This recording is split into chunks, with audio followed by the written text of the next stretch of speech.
Hi guys, Xavier here from Nothing Zilch Nada. Jake and I are currently in the process of making an episode for Halloween specifically. So, in replacement of our normally placed episode, we are instead going to be releasing the complete Pokemon tier list today for you. We will see you back on Friday, and then afterwards we'll go back to our regularly scheduled um, episodes. Thank you, and have a wonderful day, and enjoy our 3 hour long video where we rank our Pokemon.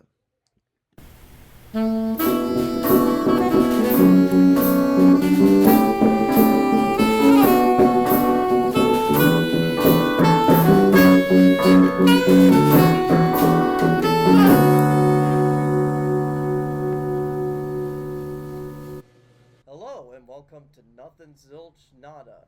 I'm Jacob Green, And I'm Xavier Dean. and today we're going to be Pokemon trainers or Pokemon professors, whichever way you want to go. I guess professors because we're going to be completing the Pokedex, Yep. so to say. In other words, we're going to be doing the first of many Pokemon tier lists, specifically the ones where we're ranking some of our favorite Pokemon. Mm-hmm. Now, of course, there's like over 1,000 of them now, and there's more yet to come in the future. Uh, but for now, at least in the case of this episode, and succeeding episodes, we're going to be going from generation to generation. So we're starting off with good old Gen 1 with the original 151. Now, some disclaimers when it comes to this particular series of videos in general. Again, we're going to be going through generation, and for now we've decided to not include the gimmick forms. So, no Mega Evolutions, no Gigantamax, no regional forms. Yes, I'm still in the call. So we're using Google Meets today because they don't have a time limit for us, but they will on occasion ask us if we're still recording, which I guess shows how long it took for us to get through this. Yes. But yeah, no gimmick forms for now. They are gonna get their own spotlight, especially since with Legends ZA coming out and reintroducing Mega Evolutions and introducing some new ones. Yep. They including that one, and I'm just calling it this because I don't remember the name. The fighting chicken. Yeah, Halucha. Halucha. Yep. Yeah. So they'll definitely get their spotlight at some point, but for now we're gonna focus on each generation, and of course, when it comes to these specific type of videos, this is just our opinion. Yes. And we're not necessarily going to be doing a competitive ranking, especially since both of us are not competitive Pokemon players. No, not unless you include Pokemon Go, but that's a completely different thing. Yeah, we don't fight people. Yeah, that usually. that is a different thing. But yeah, there no competitive rankings. We're mostly gonna be ranking them in terms of like design and how we personally feel about them, how we probably may have used them before. And like I didn't start off with the first generation. I started off with Gen 3 with Ruby. But I've actually played through a Gen 1 game since then. It was Fire Red, where I had a Gen 1 team. But yeah. And I just collected Pokemon cards and watched the anime. Yeah, I've been collecting Pokemon cards too. We should probably go over those at some point. But yeah.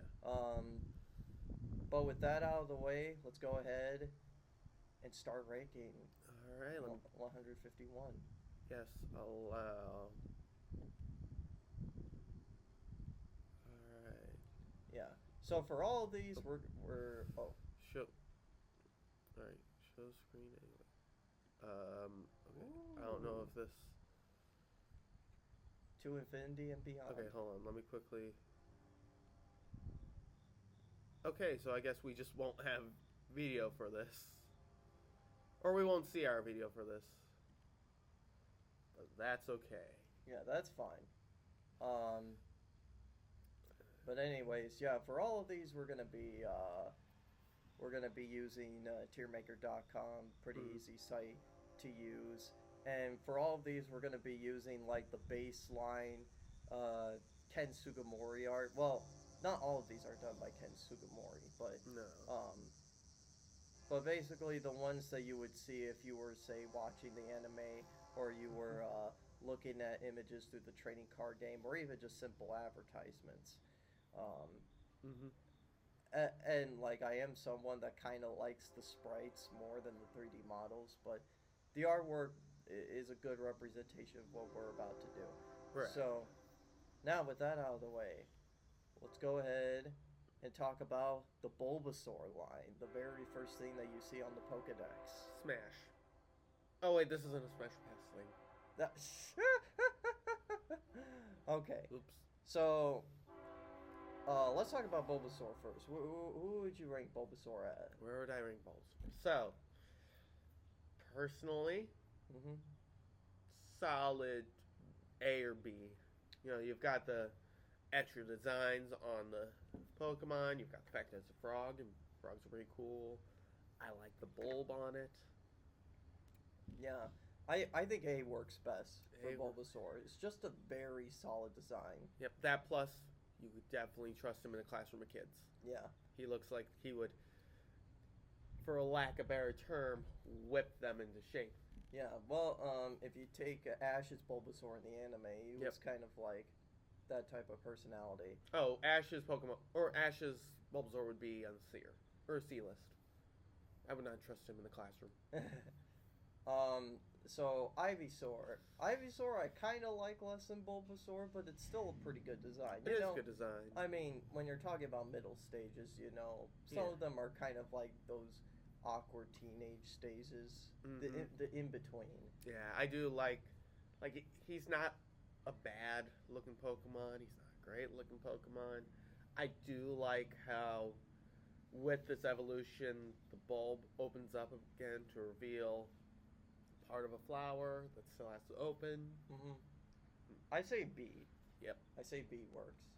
And then Venusaur, my personal favorite of the Kanto starters in terms of usability and also kind of design. Very, very great starter, just a really great attacking Pokemon, really great defensive tank.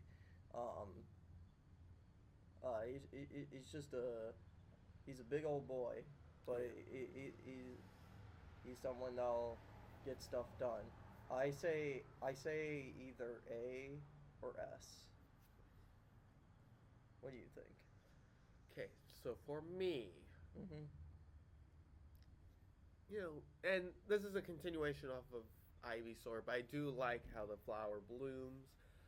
I like how, if you were to go from Bulbasaur to Venusaur, it does look like a progression from a kid to a teen to an adult. I like all that. But if you look at stature, Bulbasaur and Ivysaur stature are fairly lean. It's like, for lack of a better term, it's like if you took Anakin Skywalker from episode 1, and then he evolves to Anakin Skywalker from episode 2. So that's Bulbasaur, Ivysaur. When we get to Venusaur, it would be like evolving him to Unkar Plunth from episode 7. I don't know, it's just... He just gets so much bigger. I mean, that's kind of the point, especially when you talk about like some of these other like Kanto Pokemon, because like a lot of them, some of them are kind of basic in terms of design, where it's just like, oh, their evolution is just bigger. Not the case for all of them, but some of them. But what I'm saying is, like, it would be nice if Venusaur kept a little more of a slimmer model, but maybe showed a little more of the muscle in the legs, because the flower is blooming, it's getting a little heavier. Yeah.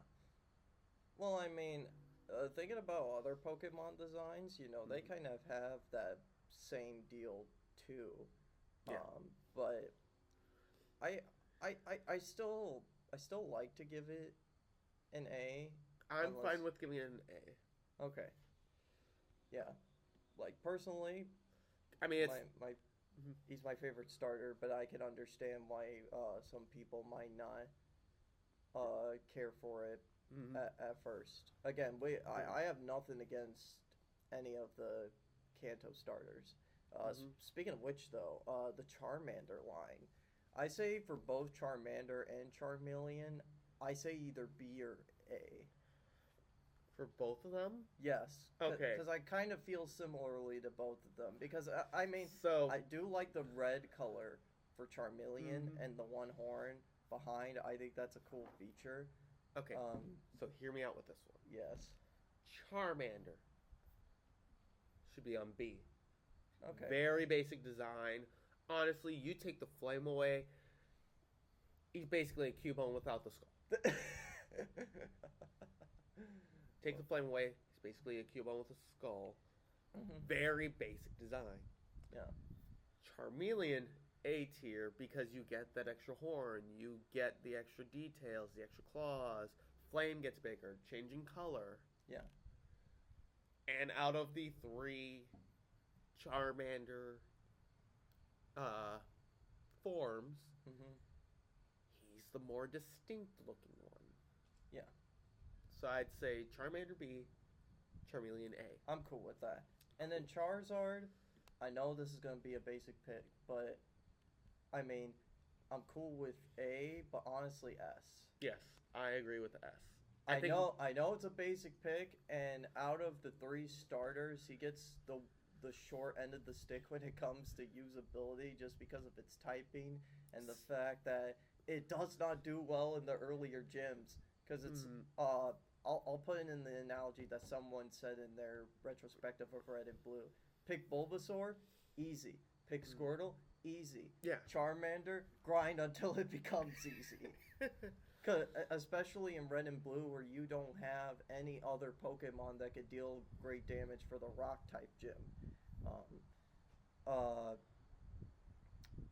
But I will say, in its introductory generation, and even since then, it's gone on to become one of the most iconic Pokemon. And we'll talk about some iconic Pokemon later, but Charizard seems to be deserving of that praise. Yes.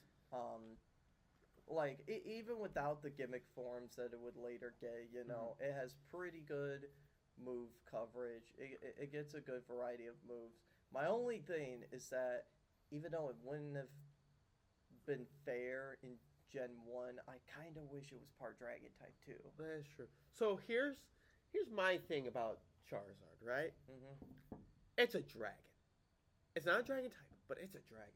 You got the wings, you got the fire. That's a lot of these Gen 1 Pokemon, though. We'll talk about it later. Yeah. But, like I said, when you... I come from a family that loves dragons. You can't go into any of the houses, whether it's my house or my grandparents' house, without seeing, 20 different dragons. I like just from walking in. I like dragons. They're cool. I do too. So when I think of dragons and I think of Pokemon, this is the dragon I think of. Again, I know it's not a dragon type, but it's a dragon. Dragon. And it learns dragon type moves later on too. I know it gets Dragon Claw. Yeah. And I think Dragon Pulse, but yeah, kind of weird, but still deserving of praise. The Squirtle line, though, baseline Squirtle, I want to give S. Honestly, out of the base form starters, he's simple design, but it's cute, but also cool at the same time. Yes, especially when you give it shades. Yes, especially when you give it shades. But it can't be those Ozzy Osbourne shades where it's full circles. It has to be the Venom shades where you get that slant with the curve on the bottom. Yeah. Plus, in Smash Brothers, one of the fighters is Pokemon Trainer, where he rotates between the three starter Pokemon, but it's different stages. He has Charizard, Ivysaur, and Squirtle. So, not sure if Pokemon had a handling when it comes to the Pokemon trainers like fighting aspects, but I guess Masahiro Sakurai prefers Squirtle. Yeah. Personally, I prefer Squirtle too. Yeah. Squirtle is my starter. So S tier? Yes, Alright. S tier. And then Wartortle, I want to give either A or B. So for some of these, I try to take into consideration their dex entries, and I think it's cool that the tail on Wartortle shows like its age. But also I kind of like the color. I like the little tufts on the side of its head. Yep. It is very distinct. It's like if you took Squirtle as a basic design, Wartortle would be the perfect give it distinction. Now it's got that poofy tail to show it's a squirrel. Now you've got the ears on top. Personally, I would say this is S tier. Okay, I wasn't expecting that, but like I'm okay with that. Okay. Blastoise, on the other hand, though, and here's the thing, I get a little bit picky when it comes to water types because water is my favorite type. In fact, one of my favorite Pokemon that we will talk about in a later episode is a water type. I thought Blastoise was kind of alright, though. Like, take the blast cannons away from it, which are cool. Like, I think that's a cool design aspect of it. Yeah. But take those away, it's just still kind of a turtle. And yes, Squirtle is a turtle, but it has like little aspects of it that make it unique. You know, the squiggly tail behind it, the light baby blue color, the shape of the eyes. Yep. The fact that it like just has a round head. It's kind of like a little baby Ninja Turtle. Yes. Blastoise doesn't really have any unique traits going for it. All right. But I say I say B. So here's my thing about Blastoise, right? Those features I was just praising Wartortle for are gone. Yeah. You can't even tell that Blastoise used to be part squirrel. Yeah. Now, here's the other thing to take into consideration too, because you know evolution, unlike growing up in age, is like a radical different change. You know, kind of like a mutation in a way. But I don't know, but still, if you look at the difference between Squirtle's tail, Wartortle's tail, and Blastoise's tail, it's like a Pokemon that we will see later. You get, a base, like tail that you could tell is a squirrel's tail. Yeah. With a little squiggle. And then you go, and it's floofy. It looks good. It's starting to get more of a water color to it. And then you go, and it's all gone. Yeah. It is now just a stub. It is like someone took that tail, cut it off, and then attached a basic tail to it. Yeah. And the ears, too. You go from Squirtle having no ears to Wartortle having these majestic, almost part wing ears. And then you give Blastoise basic ears. Yeah. I think what's also kind of lame, too, is its typing. Because, like, the other two starters get cool secondary typings, like Venusaur, grass and poison. I mean, sure, Kanto has a whole bunch of grass and poison Pokemon, but, This is why you don't eat any of them. Yeah, pretty cool typing. Charizard, fire flying. Again, like, it's kind of wish it was fire dragon, but that's still a pretty unique typing to have. Yep. Blastoise doesn't get anything. It's just a basic water type. Alright, so I know you said B tier. Yeah. Are you willing to drop it down to C tier? Yeah, I guess. Right. Because I want to be fair because it's the first generation. But again, when it comes to starters, I just don't really care about Blastoise that much.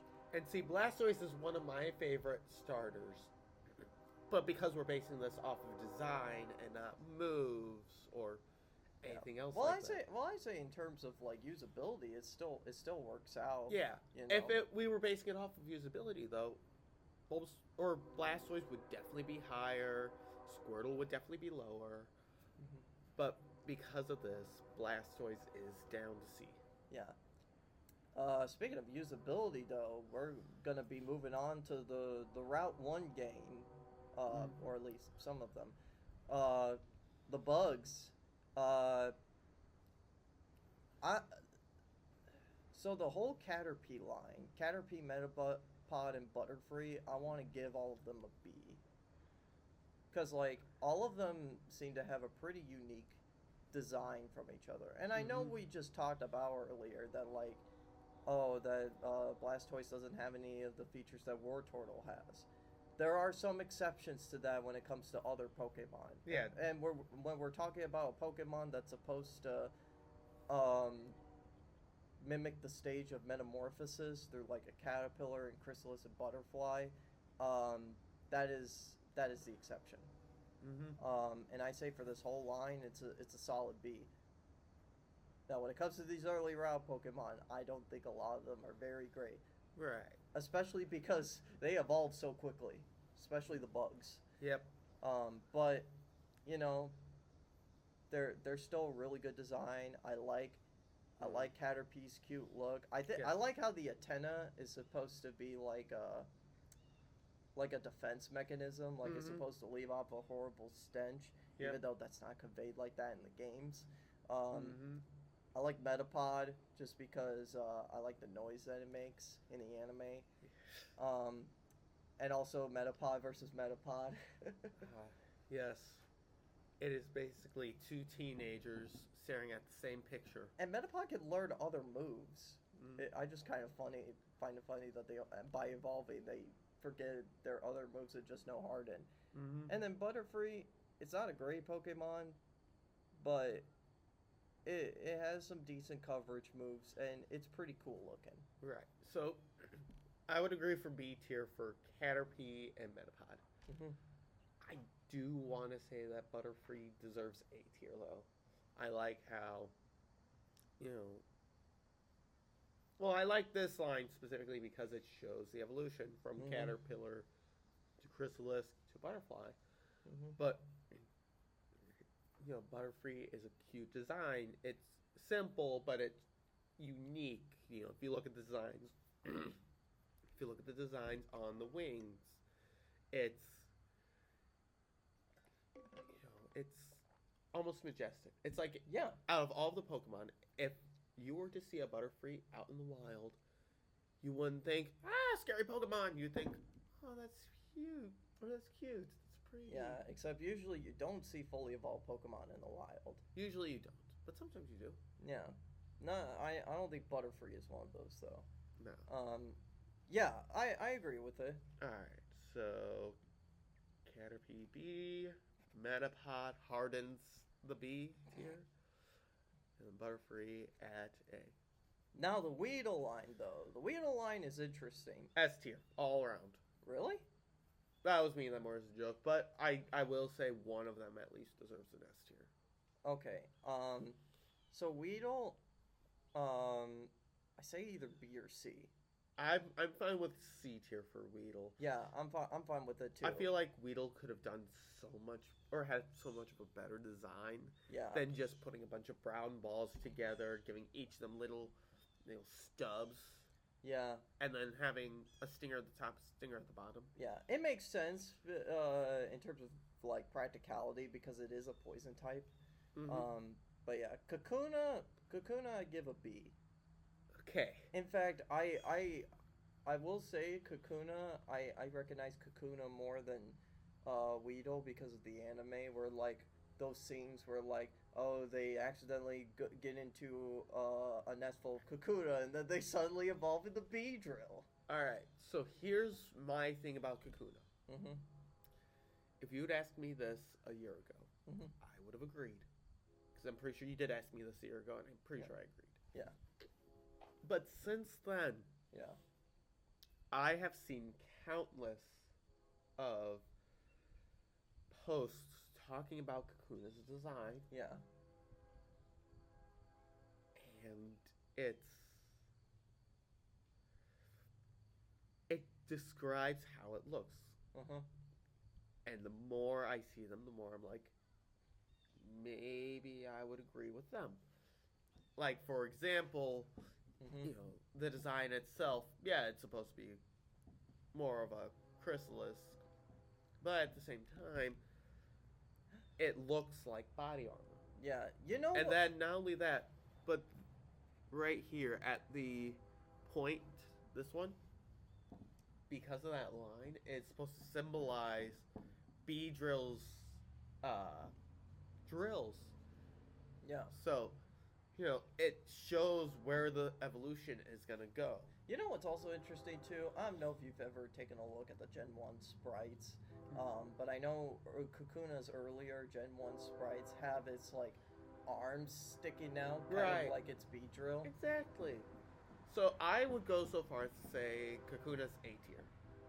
Okay, I'm fine with that. Beedrill S tier. Yeah, I agree with that. Again, is it good?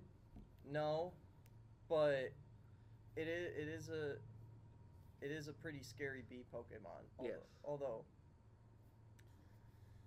because like Pokemon sizes are just so messed up. Mm-hmm. But like Beedrill is only like 3 feet tall, I think. That's still a very big bee. It is still a very big bee, especially with drills. Yeah. Yeah. So, yeah, I think the whole Beedrill line is pretty good.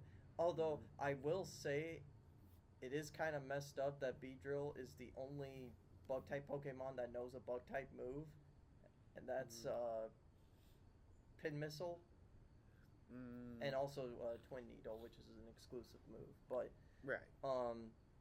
yeah, we'll get more into that with other bug types. But the birds though, Pidgeotto, and Pidgeot. I'll be honest, the more I think about this line, the less I enjoy it. Because let's start off with Pidgey. Pidgey's just a bird. Yeah. C. I don't know. I'd argue D. I feel like with a starter bird, and I know this is the first one. Yeah. But I feel like with a starter bird, you can get more detail out of it than just that. Yeah, and this is a complaint that I have for some of the other birds and even in the later generation. But why do all of them have to have the normal typing as their secondary typing? Like, can't they just be pure flying? Like, it took us until Gen 5 to have a pure flying type, but that was a myth. It was a legendary Pokemon. Yeah. And it didn't take us until Gen 8 where we actually had a regional bird that was pure flying at first. But yeah, I won't argue with that because I really don't care about Pidgey. I will say the only thing that holds it up for me was that my Fire Red playthrough, as soon as I got Pokeballs, I entered the bushes in the first route and I encountered a shiny Pidgey. But it was also the weakest member of my team. Yep. I tried to take it all the way to the Elite Four, but like it just didn't hold up sometimes. Pidgeotto, I give Pidgeotto a C, because I recognize it a little bit more than Pidgey. Yes, I would agree with that. Yeah, and I could make the argument because of the tail feathers and the head on top. Yeah, it could go to B tier, but it's still just a bird. Yeah, and I could say the same thing about Pidgeotto. It is a much more complete bird. Did I say Pidgeotto? Yeah, you meant Pidgeot. I meant Pidgeot. And this is one of the things. It's a fuller, complete bird, but I still think it kind of looks a little too much like Pidgeotto. It does. Well, not only that, but, like, so if you look at the color between... Oh, I should probably have this like this. If you look at the color between Pidgeotto and Pidgeot, it's like the tail feathers and the head feathers switch. And there's something about that is very disturbing to me. Because I don't view that as a color change. Yeah. I view it as someone took off the tail feathers, took off the head feathers, and put them in the wrong spot, and now Pidgeot has pink eye. That's a very interesting analogy. Yeah. Yeah, I usually when it comes to early route Pokemon, I usually do not gun for most of them. Well, except for a couple, but we'll get to those. Yeah. Those ones are Rattata and Raticate, though. Mm-hmm. The only thing that Rattata has going for it is the name. It's literally Rattata.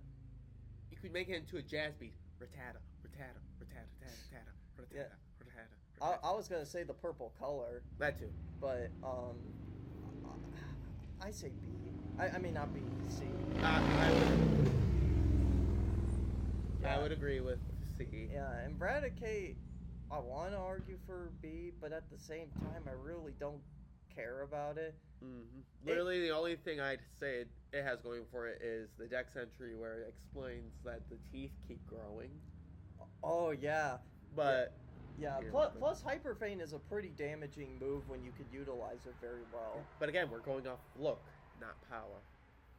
Yeah, well, I'm trying to take a little bit of both into consideration. A little bit of both? Okay. Yeah. I'm still taking a look in just because I don't play the games. Yeah, but also there's that one story with Blues Raticate and how it possibly died.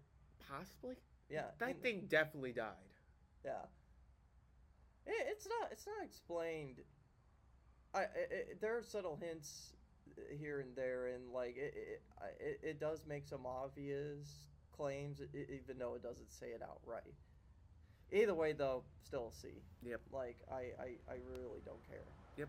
Now, Sparrow and Pharaoh, though, I actually think these are better early route birds than the Pidgeline. Well, definitely, they're more distinct.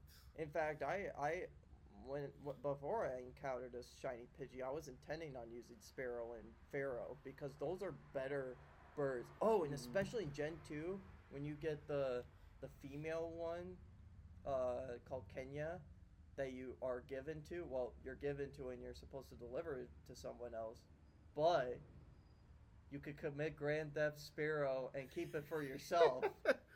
So you stole a bird?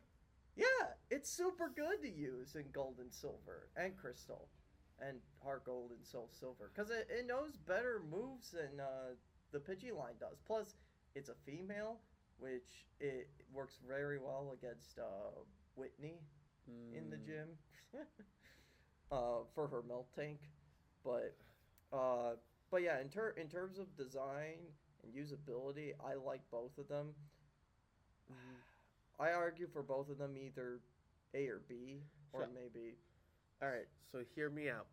I feel like Spearow goes A. Okay. And then Pharaoh goes B. Okay.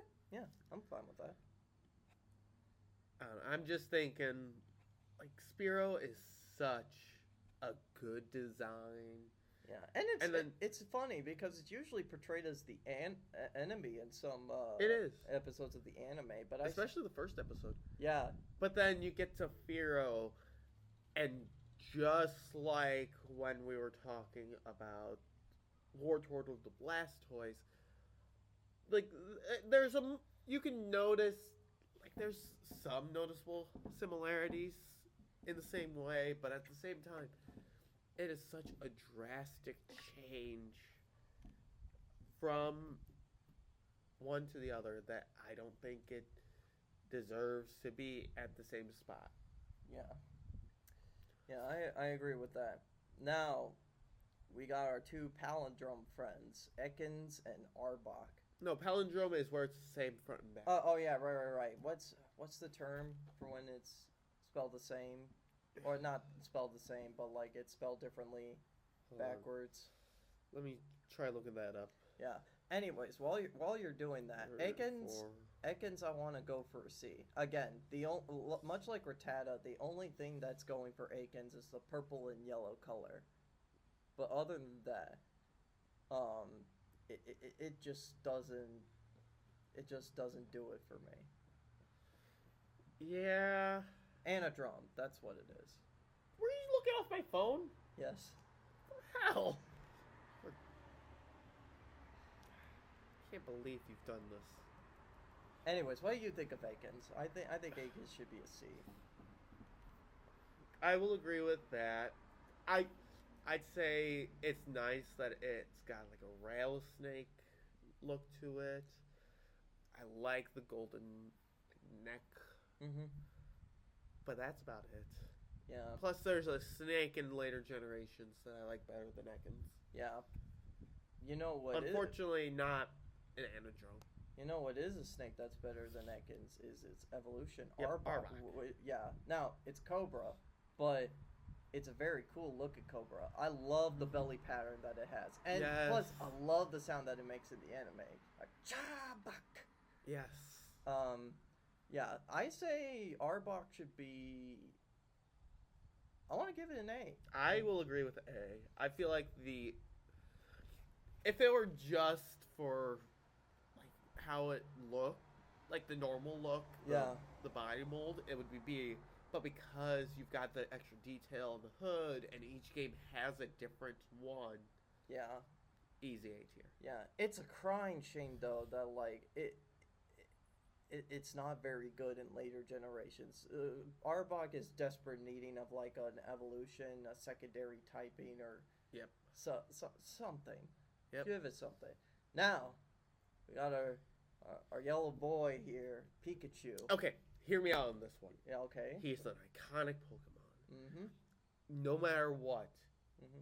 you ask someone who has never played Pokemon, has never even seen a Pokemon, Mm-hmm. you show them that Pokemon, they will tell you it's Pikachu. Yeah. You've got the yeah, lightning bolt tail. Hold on. You've got Yeah. the lightning bolt tail. You've got the red spots that generate electricity. Yeah. You've got the ears with the black tips, and the fact that it's a hamster. All of that combined, D tier. I will go as far as to say D tier. Really? Yes, because You want to be that mean to Pikachu? it is such a basic design for something that's basically the mascot. I don't know, man. This is the because here's the thing. You really think Pikachu really deserves the same spot as Pidgey? Yes. Wow. Okay, I want to make my case on this because Mm-hmm. at first, when we were first trying to do this tier list, I was arguing for an S. Since then, I would say an A. And here's my reasoning. Because, again, much like in the case of Charizard, Pikachu, I think, deserves the iconic status that it gets. Because they weren't in. I don't think they necessarily intended him to be a mascot Pokemon at the time.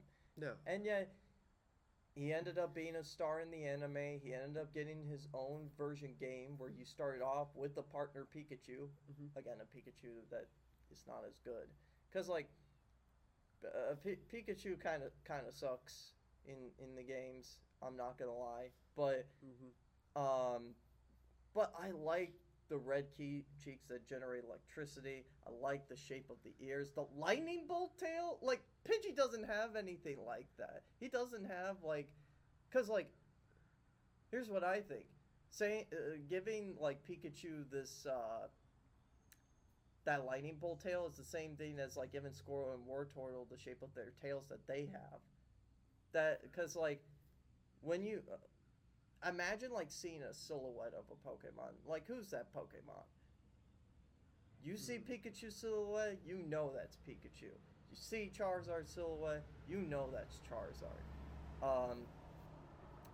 Plus, I think it's I still think it's a very appealing Pokemon to look at. You know, it's kind of cute, also kind of cool. It doesn't really freak me out.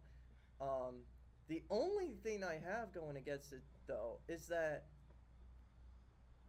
it's supposed to be the mouse Pokemon in its entries, and yet when I research how this Pokemon's created online, I can't tell whether this thing is created either to be a hamster or a mouse or a rabbit. I have not seen Rabbit up until this point. So.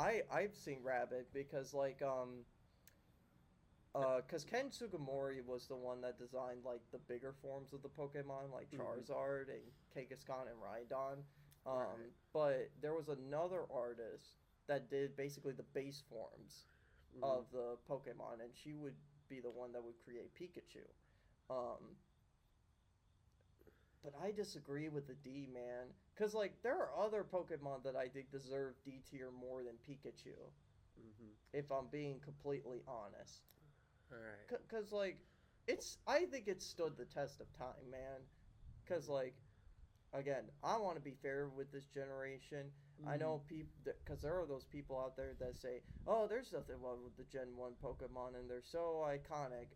But I'm going to tell you this, like, Mm-hmm. you probably don't remember some of these. Like, they're easy to remember because they're the first generation, but that doesn't necessarily mean that they aren't without their flaws. Right. But I don't know. I see your point. could we argue? Could we argue for a middle of the road? In a B. I would be fine with a B. I still think that Pikachu's design is basic, completely basic. Yeah, Raichu though. I think Raichu deserves an A. Raichu definitely deserves an A. Yeah, because it's a drastic enough change, but you can tell what it evolved from. Yeah, Raichu has definitely gotten the short end of the stick compared to Pikachu. I think the only other argument I have for Pikachu is that it gets so much attention, but so do the starters and other first generation Pokemon. Like, it wasn't until Gen 7 that Raichu got, like, a regional form, and it's actually pretty good. It is a good form. Yeah, and Raichu's, again, much like Pikachu, it's not that much better than Pikachu, but I still think it looks kind of cool. I like the feet. I like the longer Thunderbolt tail. Like, it's pretty cool. Okay, Sandshrew and Sandslash. I think both of them fall into the same ranking a little bit. I say B. I'd be fine with that. Yeah. I would make the argument that Sandslash, because of the spikes, could go to A. Yeah. But I will accept a B. Yeah. Because, like, what shares these designs? I tried to take, like, the type of eyes that Pokemon have into consideration. I think eyes are what really bring a Pokemon its character. Yes. Because if you don't have that very appealing eyes for a Pokemon, it just doesn't work. But Sandshrew and Sandslash, got nothing against them. They're pretty fine. Now the Nidos. Let's take both of these Nidos into consideration, the male and female forms. Mm-hmm. So, I actually find the male ones to be a little bit cooler than the female forms. How sexist. Sorry. Okay. Where do you want to put both Nidorans at? Okay, so I would say that both Nidorans would be a solid B. Okay. I feel like they could have gone a little better with the designs. Mm-hmm. But yeah, but they are early stages, and I think because, like, you can't go too busy with early stage Pokemon. Now, Nidorino and Nidorina? Yeah, Nidorina. I like Nidorino a little bit more just because of the spikes that it has, especially with its horn sticking out. Well, see, here's my thing. Mm-hmm. When you're looking at Nidorino and Nidorina, Nidorina's standing up. Okay, yeah, I guess there's that. Nidorino's standing up. That plus, when you look at the changes between the female Nidoran and Nidorina, and the male Nidoran to Nidorino, Nidorino literally just looks like an older Nidoran. Okay. That's all it looks like. But you look at Nidorina Nidorina, it's not just an older version, it's showing, cool, I can stand. Okay. You're getting more design, you're getting more detail. You see what or you get what I mean? Yeah. So I would make the argument that Nidorina would be at a higher tier than Nidorina. Okay, I'm fine with that. All right. However, I will argue with you on the final stages. So hold on, what tier should we put these on? 'Cause I kind of want to put Nidorina no at B, because I still like the design. Yeah. But it's I'm okay with that. okay. Nidorino on B and then Nidorino on A. Okay. However, I think Nido Queen should get an A and Nido King an S. Okay. So here's my 2 cents in this matter. Yep. I completely agree. Ah. I agree solely because I feel like Nidoqueen could have gotten a much better design. Mm-hmm. You know, maybe a couple more spikes. Here's how I think about this too. Again, this is like a male and female form. The female form, it is imposing, but then Big Daddy Nidoking comes up, and then you're, this is the Pokemon that makes you want to crap your pants. That is true. Although I don't think it's that tall according to the Pokedex. Again, Pokemon sizes according to Pokedex are just all over the place. But yeah, I like Nidokeen's design. I like some of the kaiju like Pokemon. Right. I think they're just some of the best designs to come up with. Now, Clefairy and Clefable. Ooh, okay, so for They so both learn. They learn metronome. They do. So here's my thing about Clefairy and Clefable. Clefairy, cute design, maybe a little basic. Yeah. But I like the design. It looks like it wants to give me a hug. Yeah, and it's happy to see me. Yeah, it's a pretty cute design. I would be fine putting Clefairy either at A or B. I say A. A? Okay, cool. Also, I think you activated. I must have activated Siri. Shoot. Oh, there. Sorry, I went to the wrong end of my mouse pad, so I couldn't go all the way. Yeah, Clefable though. Clefable. It's just a taller Clefairy. Yeah, And I don't know if that's supposed to be wings or spikes in the back. Completely ruins the design. Well, I think it's supposed to be wings because, like, you can't tell it from, like, Clefairy's art, but there are supposed to be wings on the back of it. So those are supposed to be wings. Also, I want to bring something up because it's like when people talk about the first generation, some people are like, oh, Gen 1 has really great designs, and then they go to other generations, and it's like, oh, this is just a bigger version of that Pokemon. And, like, I'm not saying that isn't the case for other generations. What I am saying, though, is that they had that same problem in Gen 1, and I don't like it that people lambast it. Again, I'm going easy, because it's the first generation. But Clefable, I say either B or C. I will go C tier. Okay, I'm because, like I said, to me, Clefable is literally if you stretched Clefairy out. Yeah. And gave it... Again, to me, those wings just look like spikes. I will say... I will give Clefairy and Clefable this, though. Once it getting to the fairy type in Gen 6, it's a beast. Yeah. Vulpix and Ninetales. So... I really like Vulpix. I think it's a very cute little fox Pokemon. I say B or A. I'm fine with A tier just because of the tail. Yeah. I feel like the tail gives it enough distinction. Yeah. It also has 6 tails, which grows into 9 tails. 9 tails. Okay, why did they give it this name? Like because a fox is known as a 9-tailed. Oh, I did not know that. I'm pretty sure there was something involving foxes and 9-tails. Either way, I do like the design. I still give it a B, though, because I think the one thing that holds it back for me is the fact it's supposed to be like a kind of a ghostly Pokemon, and yet it does not have the ghost type. That is true. I'll say this now, like Gen 1 is really lacking in ghost types because it's only exclusive to one line, which we'll get to. Yeah, I'm fine with that. Jigglypuff and Wigglytuff. So Okay, Jigglypuff is D tier. I don't care what you say. Jigglypuff is D tier. Another Nope, disagree. D tier.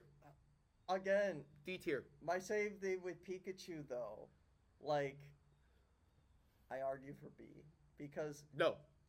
I am sticking to D tier. Okay, If there is a lower tier than D tier, Jigglypuff goes there. You want to know why? I'm curious why. Jigglypuff sang to me, made me go to sleep, stole my money, and drew a couple unsolicited pictures on my face. Because of that, D tier. I mean, it's a gag in the anime, but like D tier. I lost $250 from that Pokemon. No, I didn't have $250 in my wallet.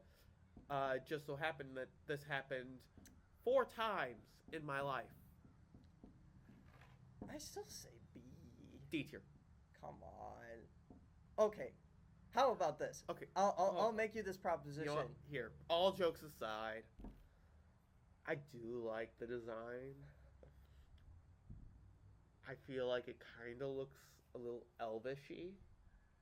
Like, not elvish, Elvis. You know, the hair kind of looks a little bit like Elvis. I like how that's a weird point to bring up, but yeah. Well, if you look at Elvis's hair, how it has that little... Yeah, but the pompadour is usually a little bit bigger. Jigglypuff's is just kind of like a little thing. Yeah. I do like the ears. I like the shape. I can agree with B tier. Okay. And I was gonna say... But if we were actually going with the personality, I would stick with D tier. Yeah, oh yeah. I mean, I kind of like its gag in the anime. And I'm still sticking with D tier. Yeah. Anyways, Jigglypuff is a menace to society. I was gonna make the proposition though that if you would put Jigglypuff in B tier, that I'd be okay with Wigglytuff being in D tier. I'm fine with Wigglytuff being in D tier. Cause like it's same thing with Clefable. It's just stretched out. Like that plus Wigglytuff changes the look from a balloon to a bunny. It kind of looks like the next evolution from Wigglytuff would be Big Chungus. Like a pink Big Chungus. That's an odd comparison, but totally fair. Yeah, I don't care much for Wigglytuff. Okay, the bats though. The cave Pokemon. Zubat and Golbat.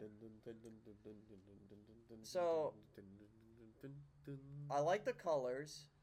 I also like, in terms of Zubat, how it doesn't have any eyes and just relies on its ears. And the fact that it doesn't have feet yet. I say for both Zubat and Golbat, B. I will agree with that. B for bat. So, for both of them, for me personally, yeah, it's like when one is lacking a certain trait that I would enjoy, it makes up for it with a different trait. Like you mentioned, Zubat doesn't have eyes, so it focuses more on its ears. I like that. Yeah. Crobat, however, gets eyes, but the mouth is bigger. It is like 90% mouth. You said Golbat? Crobat. Crobat. Right, Golbat's not this one yet. But Crobat. Golbat is the one. This is Golbat? Yeah, this is Golbat. Crobat is the purple bat. I said the right one then. Yeah. I said Golbat. Okay. I guess I was confused. Anyways, Making me double. Yeah. If Golbat didn't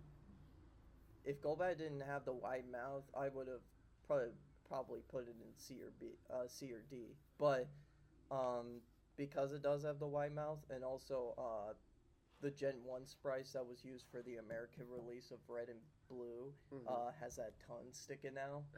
Yes, the tongue. Yeah. So Smash. B for bat. B for bat. Okay. The Oddish line though. Okay. I think the whole line gets a B.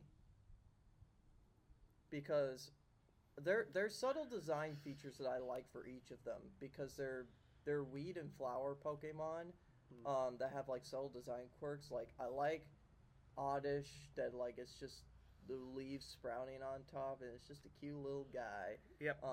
Gloom, I know the drool is gross, but I kind of like it. Also the fact that it looks gloomy. And then Vileplume, I kind of like how snarky it looks under the flower. You Yeah. know, looks like it's up to no good or something. Um, You know, now I think about it, maybe 20 of those $250 that Jigglypuff sold for me came from that one. yeah. And anyways, yeah, I think the whole line gets a B tier. I will agree with that. Paris and Parasect though. So Okay. You gotta hear me out on this. okay. I absolutely love Paris's design. I feel like it deserves an A tier. Mhm. I like the two mushrooms. I like how distinct the eyes are. I like Yeah. the little mouth. Mhm. And I like how the claws up front Yeah. have that little extra detail. hmm Parasect, I hate it. You hate it? I hate it. See, a while back I would have agreed with you, but I think the one thing that saves Parasect for me, because this is why we're ranking them based on design, because like if we're talking about in terms of strength, Paris and Parasect would instantly be like in the lowest tier just by the fact that they're bug and grass types, Right. which means they have a whole bunch of weaknesses tied to them. Uh-huh. But the thing that saves Parasect for me is its dex entry about the mushroom taking over its body and almost becoming a zombie. See, that's where I would say Parasect would be B tier, just because you've got the dex entry. But besides that, you kind of lose some of the features that Paris had that makes it enjoyable. So I want to make the argument: Paris is A tier, Parasect is B tier. I'm okay with that. Okay, cool. Yeah. I again, much like in the case of Arbok, I wish this gets like an evolution at some point, and that evolution should be Grass and Ghost or Bug and Ghost Mhm. because it deserves a better typing. Okay, now we get to the oddest design of the bunch, which is Venonet and Venomoth. Mhm. Like every time I look at Venonet, I just think to myself, this feels like it should belong in the Butterfree line. Like, I don't know if it's because of shared design differences, but I like, can see that. because like it's got the purple color, it's got the similar shaped antenna, It's got the red eyes. yes, it's got the red eyes. Because here's the thing, I like Venonet. Uh, you know, I think it's a really cute design. I think it should be a B tier. Mm. Venomoth though. The only thing that it has going for me is that light purple color, but it just feels too radical of a departure from Venonet. Mm-hmm. So I say I give it either a C or a D. I will say C tier, and you said B tier for. Yeah. I would be fine with C tier because I feel it doesn't deserve the hate because it's still got enough detail. Yeah. All right, now, Diglett and Doug trio. or as Smosh would call them, shit in the ground and three shits in the ground. Yeah, that's the Pokemon Go video where it's just like, oh yeah, it's this little guy and it's this little guy. Oh yeah, that's Pikachu. Yeah.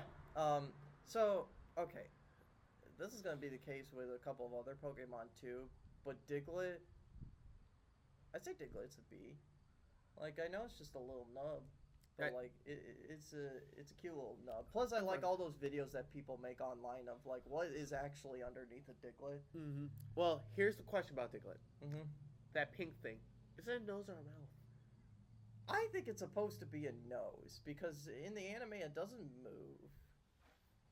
Like it doesn't have any type of mouth whatsoever. Well, if it's just an open mouth. Yeah, that would have been able to tell. You would have been able to tell it's a mouth because like there's a shine on that pink part. Okay. But Doug Trio though, C. Like, it's just stronger than Diglett, but that's all it's got going for it. Mm. Like I'd make the argument of sticking it into B tier. It's literally just three Diglets in a trench coat. I'm fine with that. Like it's kind of whatever. You completely ignored my trench coat joke. Well, that's just because it's dirt on the ground. But now, Meowth. Ow. I think Meowth deserves an S tier. Yes. If I'm being completely honest. And it's really because of the anime. Because as it stands, you know, Meowth is just another crowd and a whole bunch of normal types. Well, see, for me, it's more out of all the cat Pokemon we've gotten. Yeah. Meowth is one of the most distinct ones. I agree with that. Plus, you've got the coin on the head. Yeah, the coin on the head really gives it its tree. For those of you who don't know, that coin on the top of the head is worth equivalent to $100.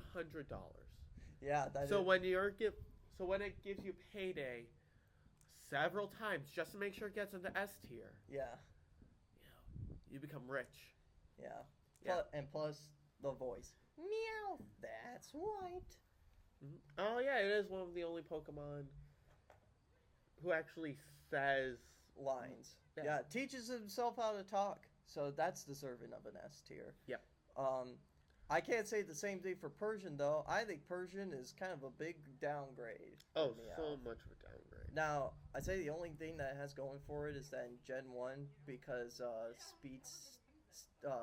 critical hits were determined by speed stats back then, that Persian was a really good Pokemon for that. Yep. But other than that, C tier. Yep, I agree. Like, C for cat. I would argue, or I would possibly argue D tier, but at the same time, it's a cat and it's got a gem on the head. Yeah, it does have the gem on the head. Without it, it just looks like a cat. Yep. Psyduck and Golduck. S tiers. Oh, you're going that far. Well, so Psyduck, yes, yellow duck. Mm-hmm. We're all used to yellow ducks. Yeah. But it is a psychic yellow duck that constantly gets migraines, and you can see it in the design. It is constantly holding its head. The eyes are like it looks like there's nothing in them, but you could tell that he is in pain. Yeah. My other argument too, in terms of Psyduck and Golduck, is that much like in the case of Meowth, there are later duck Pokemon that just don't hold the same candle as Psyduck and Golduck. Oh, definitely not. So I'd be fine with giving Psyduck like A or S. Like I said, I'm sticking with Psyduck on S. Okay. I'm fine with that. Psyduck is cool. Yes. Yeah. Speaking of cool, Golduck. I think Golduck is a pretty big step up. Yes. Definitely. I say either A or S. I will stick with S for this one as well. Okay. I like how Psyduck looks. Or not Psyduck, Golduck. I like how Golduck looks. I love the fact that they specify in the water Golduck has the fastest speed. Yeah. I feel like just that family in general are nice people, and I just want to give Psyduck a hug in hopes that its head eventually gets healed. Yeah. And plus Psyduck in the anime is just a treat. Mankey and Primeape. So, I mean, they are monkeys and apes, but they at least have some pretty cool design quirks going for it. They do have cool design quirks. I like the long tail that Mankey has. I think the eyes are kind of like a little angry little guy, and then Primeape is like what would be a good comparison for Primeape? Well, Primeape is just an ape that you don't want to mess with, period. Yeah. I say either. I think Mankey gets a B. I would be fine with Mankey getting a B. Primeape, I say either B or A. I'd be fine with A. Okay. I'd be fine with A. Part of me wants to make the argument that Primeape's lower, but at the same time, Primeape gets those extra add-ons that Mankey doesn't have. Yeah. The fact that it loses the tail is kind of strange, but actually there's another Pokemon coming soon that kind of has that same quirk. But yeah, I think they're very solid. Growlithe and Arcanine. So Growlithe Growlithe's just a good boy. Be nice to him. Yeah. I am gonna be nice because I think Growlithe. I say Growlithe either gets a B or an A, although I am willing towards A, and then Arcanine. I'm fine with A. Arcanine, I say either A or S because it's actually one of my favorite Gen 1 designs. I like the S tier. Yeah, yeah. I find it funny that it's described its Dex entry as the legendary Pokemon, even though it's not legendary. No. Um, I guess this was before they had specific categories for Pokemon back then, because there weren't too many legends. Um, the Poliwag, Poliwhirl, and Poliwrath. I think all of them get B. Because I like the cute I like the cute design of Poliwag. I like the feather tail. I think it's cute. I like Poliwhirl where like it doesn't feel too awkward of a stage. I love the big little fists that it has. Yeah. And then Poliwrath, it is a bigger version of Poliwhirl, but I say the fact that it gets the fighting type on evolution and that it does have an eye change make it enough for me. Again, I think it's a solid line overall. Yeah. So B, B. Plus, I like the swirl pattern on its body B. too, and also I kind of have fondness for it because it was one of the Pokemon featured in the original Adventures manga. All right. I'm just taking a quick look. Mm-hmm. So we've probably only gone through half of the Pokemon, Mm-hmm. and we've probably been recording for a full hour. Yeah. Do we want to try to? Because I know you still have to make your drive home.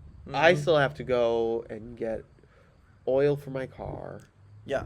Do we want to probably stop right here, take a screenshot, and then next week go over the rest? Sure. All right. I'm okay with that. All right. So for today, oh, I think the video ended. Uh-oh. Well, no, the video's still going. Oh. Is it? Oh, maybe not. No, the video's still going. Oh, I think. It should still be going. Mm-hmm. I don't know why it was. Oh, wait, because that's. Nope, so the video is still going. So. Ooh, actually, I can do this. I know exactly how to do this. I'm going to go. Because this is precisely what I need right now. I'm going to take a screenshot of this. And like I said, next week, which for us is going to be 2 weeks. Yeah. We're recording this before the release of our last episode, just because the next week both of us are going to be extremely busy. Yeah. So I'm going to take a picture of this. There. All right. And then we'll just end the episode here. Next time we come back for my section, we'll do the second half. Yeah.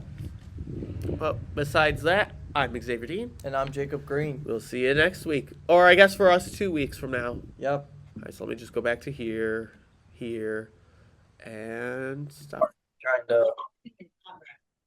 Welcome, or we're keeping this. Hello. Welcome to another episode. Nothing Zilch Nada. No, we are not armchair experts, like I tried to say we were. Oh, hey, I got my armchair. Well, I got an armchair too. That's a completely different show with a better looking host.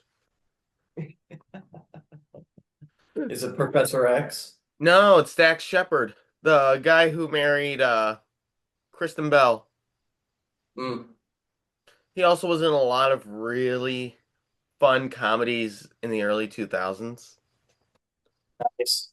Yep. So anyway, but this is not that. This is Nothing Zilch Nada. We're your hosts, Xavier Dean And Jacob Green. and we're going to continue our last week's discussion on ranking the Pokemon. I've got the tier list up, and we'll be ready shortly. But first, a quick little PSA for recent events. Yes. So, given lieu of like recent events that happened during the past week, not to address like what exact events are taking place, it's covered by millions of different people. But we just wanted to say that like we understand that things have been kind of messed up for people all around, and we just wanted to say that, like, you know, if you're ever trying to look for a safe spot, this is the podcast for it. And I'm sure other podcasts, have their own safe spots, but like for us, we try to make sure we don't cover that much in terms of political, religious, or any discussions that might be controversial. So, um, but we wanna put it out there that, like, if you're looking for a safe spot, some type of brief escape from life, we're one of those podcasts that tries to aim for that. So, Mm-hmm. that being said, everybody stay safe out there and try to live the best life that you can. Yep, I completely agree. And a lot of events have happened this past week. So I don't want anyone thinking that we're talking about one specific event. There have been so many things going on this week, and we just want to say we're here. We're not going to Mm-hmm. talk about those events, but we are going to make sure that you, at the very least, laugh or smile. Speaking of smiling, also before we continue our tier list, Jake, Mm-hmm. we got one more international subscriber this past week. Who is he from? Or he or she? I don't know. Giza, Egypt. Ah, Yep, I was just going through our Spotify and it said we had a new follower. And I went to look and I noticed Giza, Egypt. uh, So by the way, because I don't have Spotify, what is our follower count for that? our follower count, if I can quickly hop off of that, what was that? Our follower account is at 12. Okay, so about the same as our current subscriber on our channel right now. I think our For YouTube YouTube. one's in the 20s. Let me Oh, double check okay. that. I I thought it was 12. I could be Oh wrong. no, it is 12. I Yeah, thought we had yeah, more. All yeah. right. But So, anyways, yeah. So thank you for whoever is in Egypt for giving us the follow. We appreciate it. yep, we've got Egypt and we've got Australia. Yeah, the subscriber for Australia too. Yep. Yeah, don't think we forgot about you. And of course, our multitude of US listeners, including my grandparents and my parents, Mm-hmm. and other members of my family, aunt, cousin, uncle, sister, sometimes. All right, but with that, I'm gonna press screen share. This is Mm-hmm. going to be a longer episode. Yeah, hopefully not too much longer, but we're probably gonna have to Yeah, well, edit edit between transitions and whatnot. yes, we will. Okay. I'd like to. Where? There. Okay. Well, I'd like to switch tabs, but unfortunately, I am facing technical difficulties. There we go. Oh wow. All right. And here we go. Okay, Okay. back to this. Alrighty. Where we left off, we went through I think, was it the Polyworlds? Yeah, I think it was the Polyworld line where we were well, Polygraph line where we stopped at. But we actually have a good starting point because we get to probably some of my favorite evolutionary lines in Gen 1, which Uh, is the Abra line. mm-hmm. Okay. Okay. I think in terms of a design and detail standpoint, these are probably some of the best design Pokemon in Gen 1, Mm-hmm. in my opinion. Yes, So Abra, I'm thinking a B for Abra. I will agree with that. Yeah, I like the fact that its eyes are closed. It's also one of the most annoying Pokemon to catch early Yes, on yes, it because is. because you're at a point where like you randomly encounter an Abra and you probably don't have like great balls or ultra balls yet. Um, and if you try to damage it, you either uh you accidentally fainted because its physical defense is not very good, or it just randomly teleports on you because teleport's the only move that it learns early on. But Mhm. besides that, I like the design. I like the fact that it's just kind of sleeping when it's meditating. Mhm. Yeah. Dabra. Um, I'll, I think Kadabra is a pretty cool design. I'm thinking like A tier I will for agree Abra. with you. Kadabra. If I, Also, I just love the name choice. Like, Mhm. Yes, that I know we were talking about how cool the Ekans and Arbok line was, but for me, Abracadabra Alakazam is a better name choice.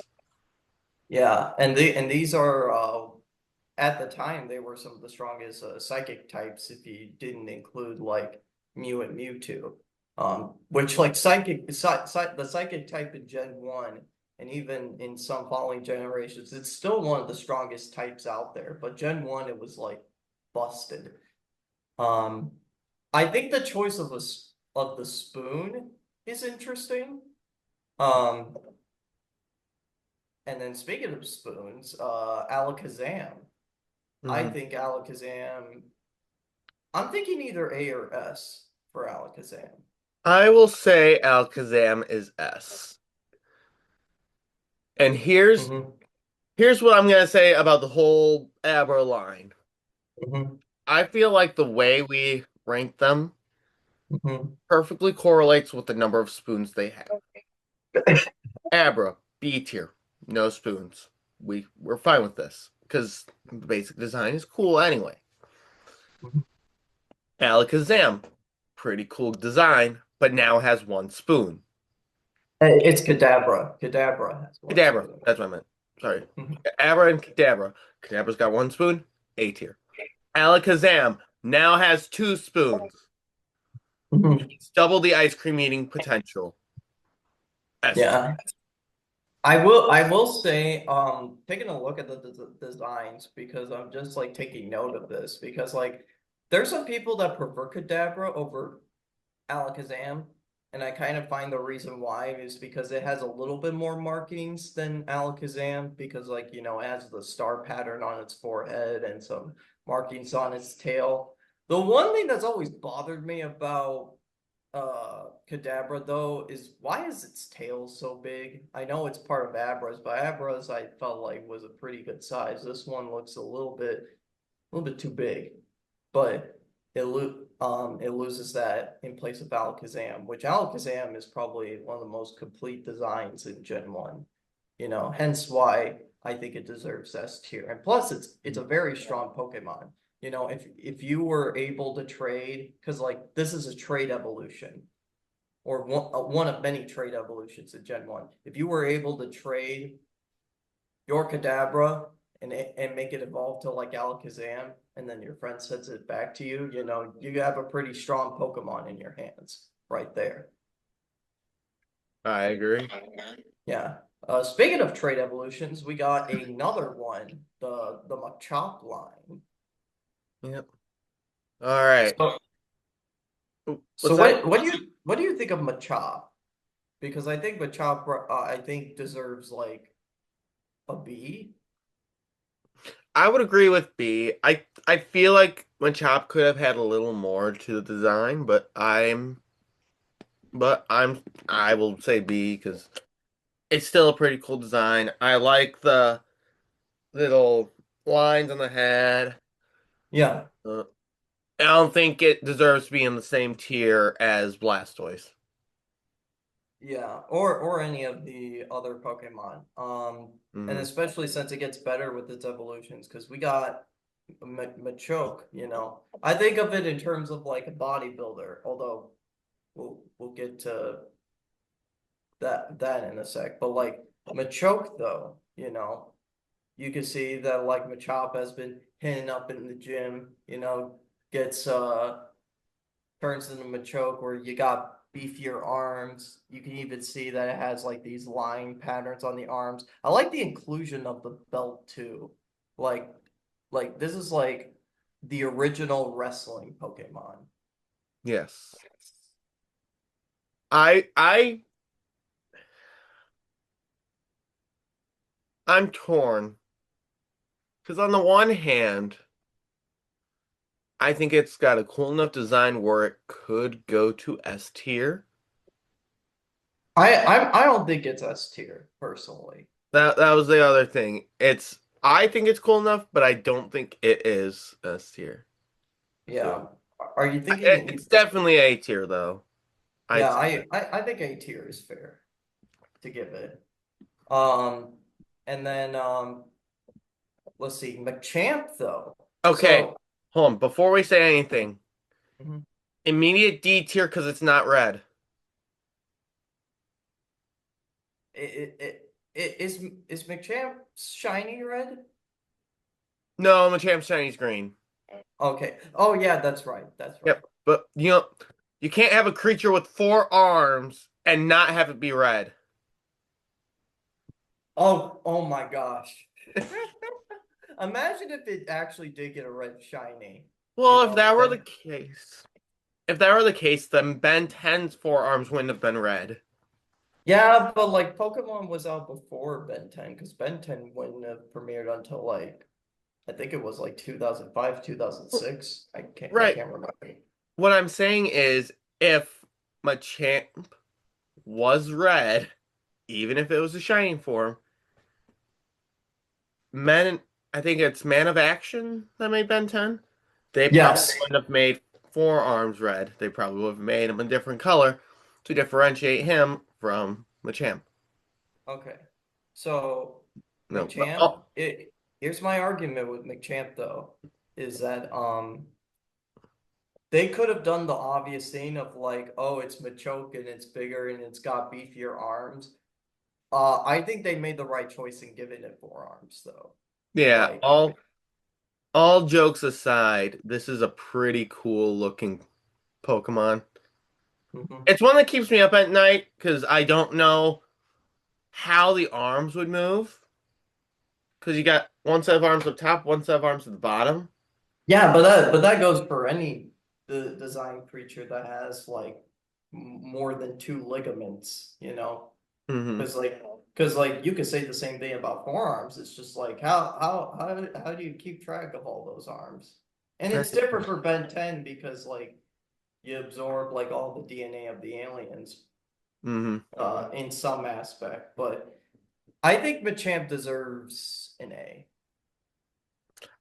I kind of want to say he deserves an S tier. Okay, I'm fine with that. Mhm. I mean, he loses the frills on the arms, but hold on. Yeah, but again, like much in the case of like Polygraph or Alakazam, you know, it has enough changes where it feels like the lines connect to one another because sometimes I like drastic evolutionary changes and sometimes I don't. You Hmm. know, it just kind of depends on what line we're talking about. Right. But in this case, this is one of those ones where like the whole line just really evolves one another. Okay. Uh the Bellsprout line though. Um Bellsprout's Smash. interesting. Bellsprout's like a funny little guy, you Smash. know. Sorry, you gotta look at the Yeah. mouth there. I don't know if you're familiar with the anime episode where like Ash is challenging the Pokemon League and he's battling a trader with this like super freaking strong like Bellsprout. I don't think I remember that, but I vaguely remember someone from Team Rocket owning one of them, Mhm.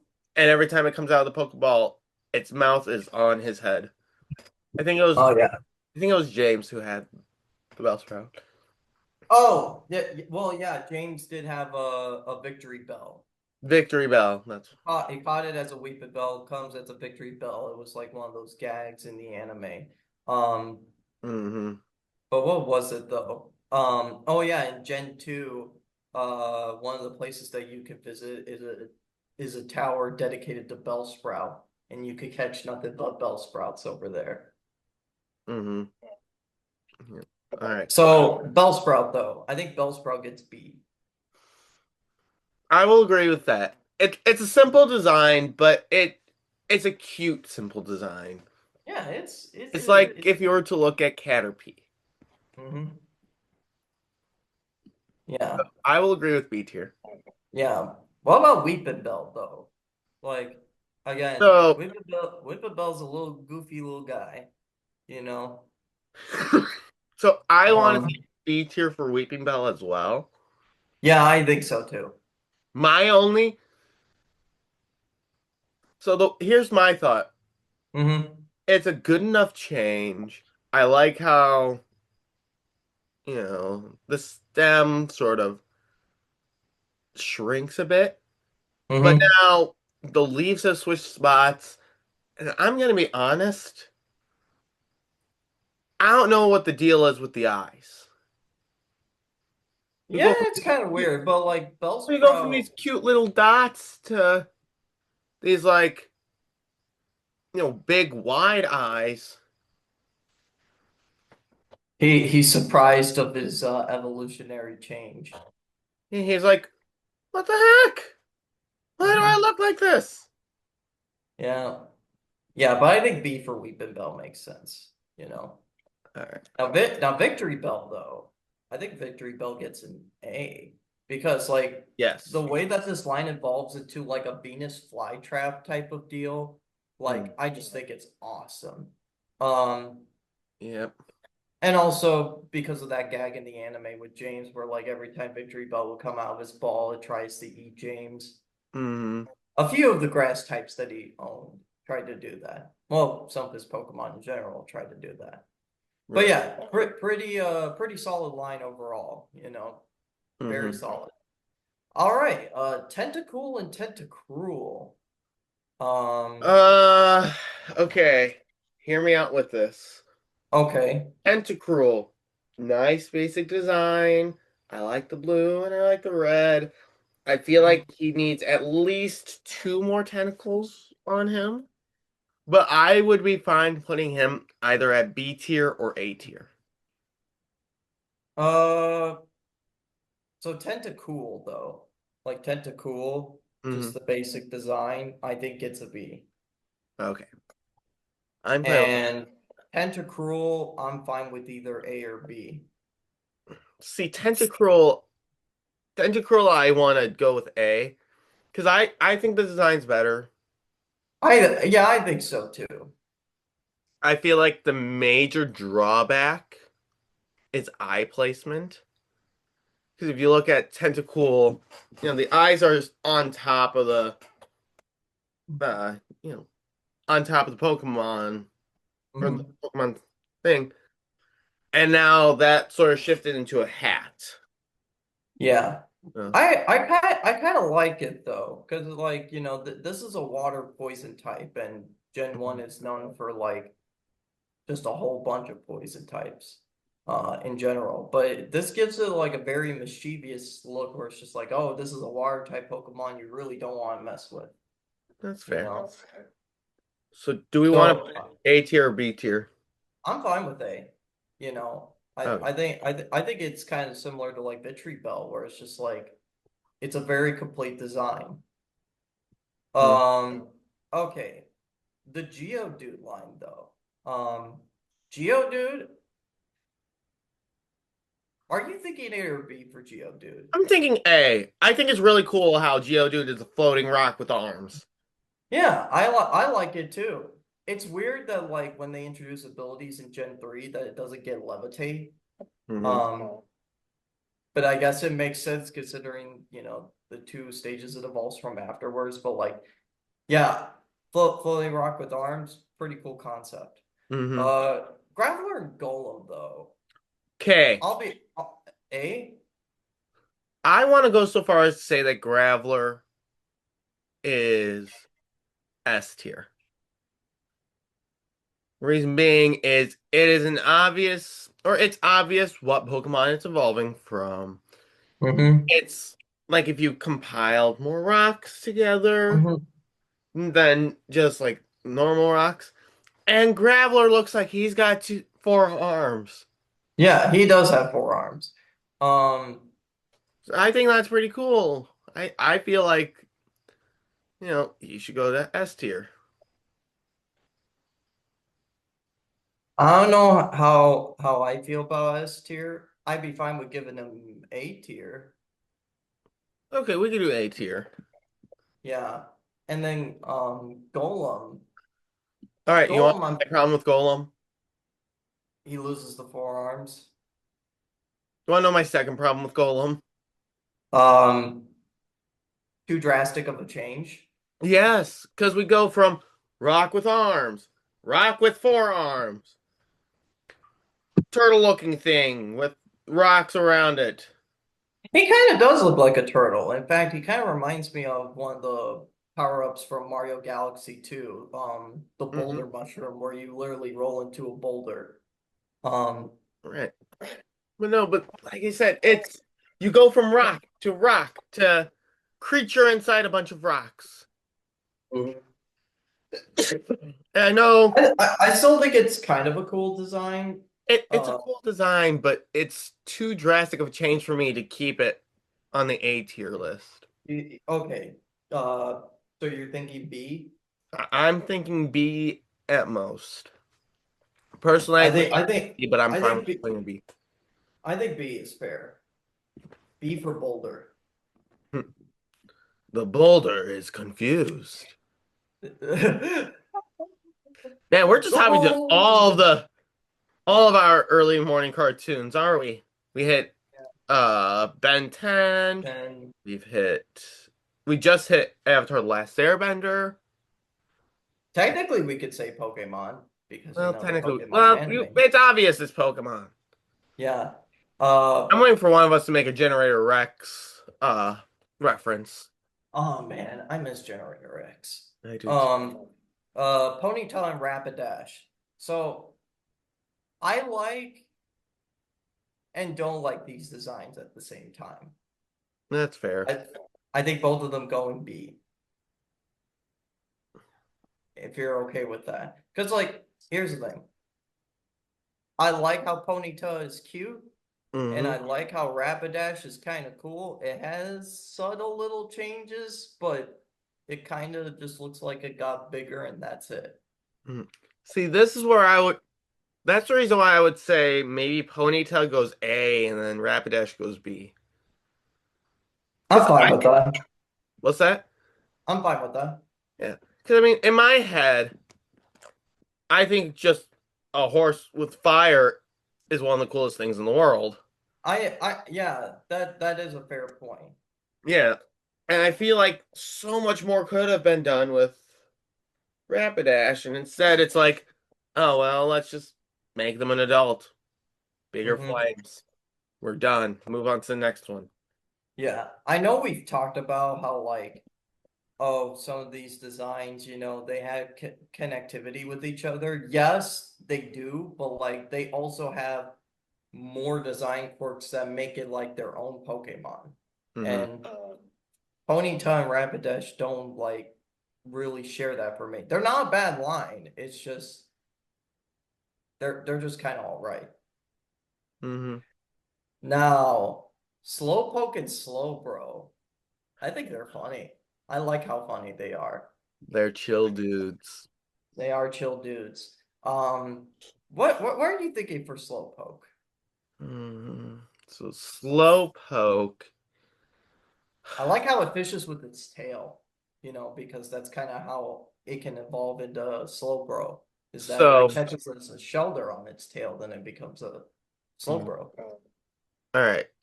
So in my heart, Hmm. I want to say A tier because I I'm love. fine with that.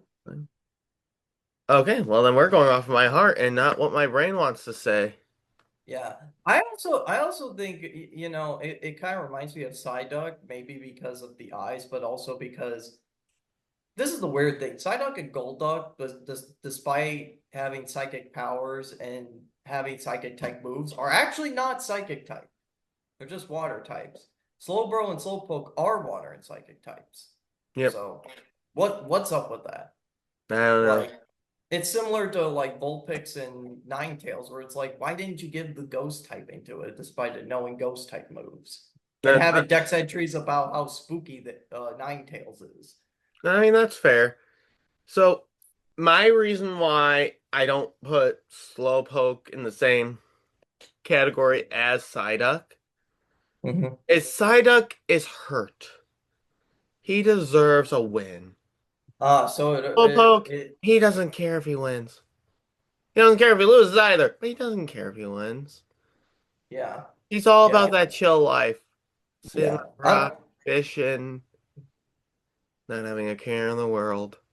Yeah, I'm not saying it deserves the same tier as Psyduck, because Psyduck is more of a personality, I guess, but Hmm. more interesting traits. But like, I like Slowpoke. I think Slowpoke's funny.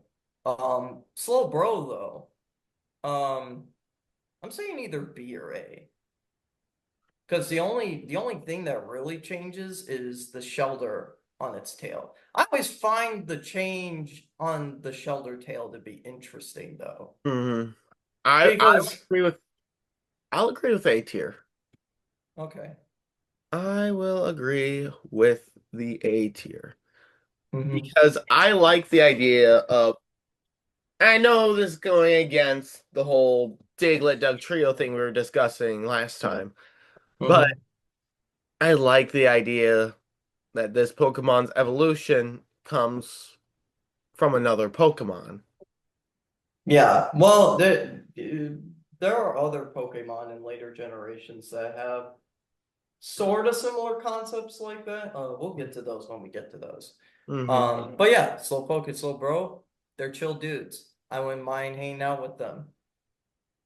All Yep. right, Magnemite and Magneton. I think Magnemite is pretty cool. I think mine's pretty cool. Yeah. Yeah, I I can think find A. that's what I was gonna say. I was gonna say A tier. Yeah. Now Magneton, kind of like in the similar situation with Doug Trio, where it's just like it's Mhm. just three of them. So Yeah, I but say either I say either A or B. I will stick with A tier because I Okay. like how like my thing with Doug Trio is Mhm. because of the ground, it literally looks like it's just three of them poking up from the ground. Mhm. With Magneton, I like how when they connect together, there's like a change, like a drastic like change to how it I would feel it would move. Mhm. Because it'd be like, three friends standing next to each other and then three friends accidentally gluing shoulder to shoulder with each other. Mhm. Three friends who are glued together have to move differently than just the uh all right, there's time. Sorry, I got the 10-minute warning for this one and Yeah. trying to see where our time is right now. But like I'm Yeah. it's the difference between like three friends getting glued to each other and three friends just standing there. Yeah. It's kind of strange that like this is the only Gen 1 Pokemon that because like in Gen 2, the next generation, they introduced the Steel and the Dark type. This is the only Gen 1 Pokemon to get the Steel type. Mhm. I would say Which I'm not my saying it doesn't deserve it because oh, it makes sense given the metallic design, but like I kind of wish it was spread out to more Gen 1 Pokemon. Same so with the Dark typing, which there's no Gen 1 Pokemon that has the Dark typing if you don't count regional forms. mhm. So the other thing I want to account for, Mm-hmm. it's just because I'm a nerd and I like magnets. Mm-hmm. If you look at Magneton's hands, Mm-hmm.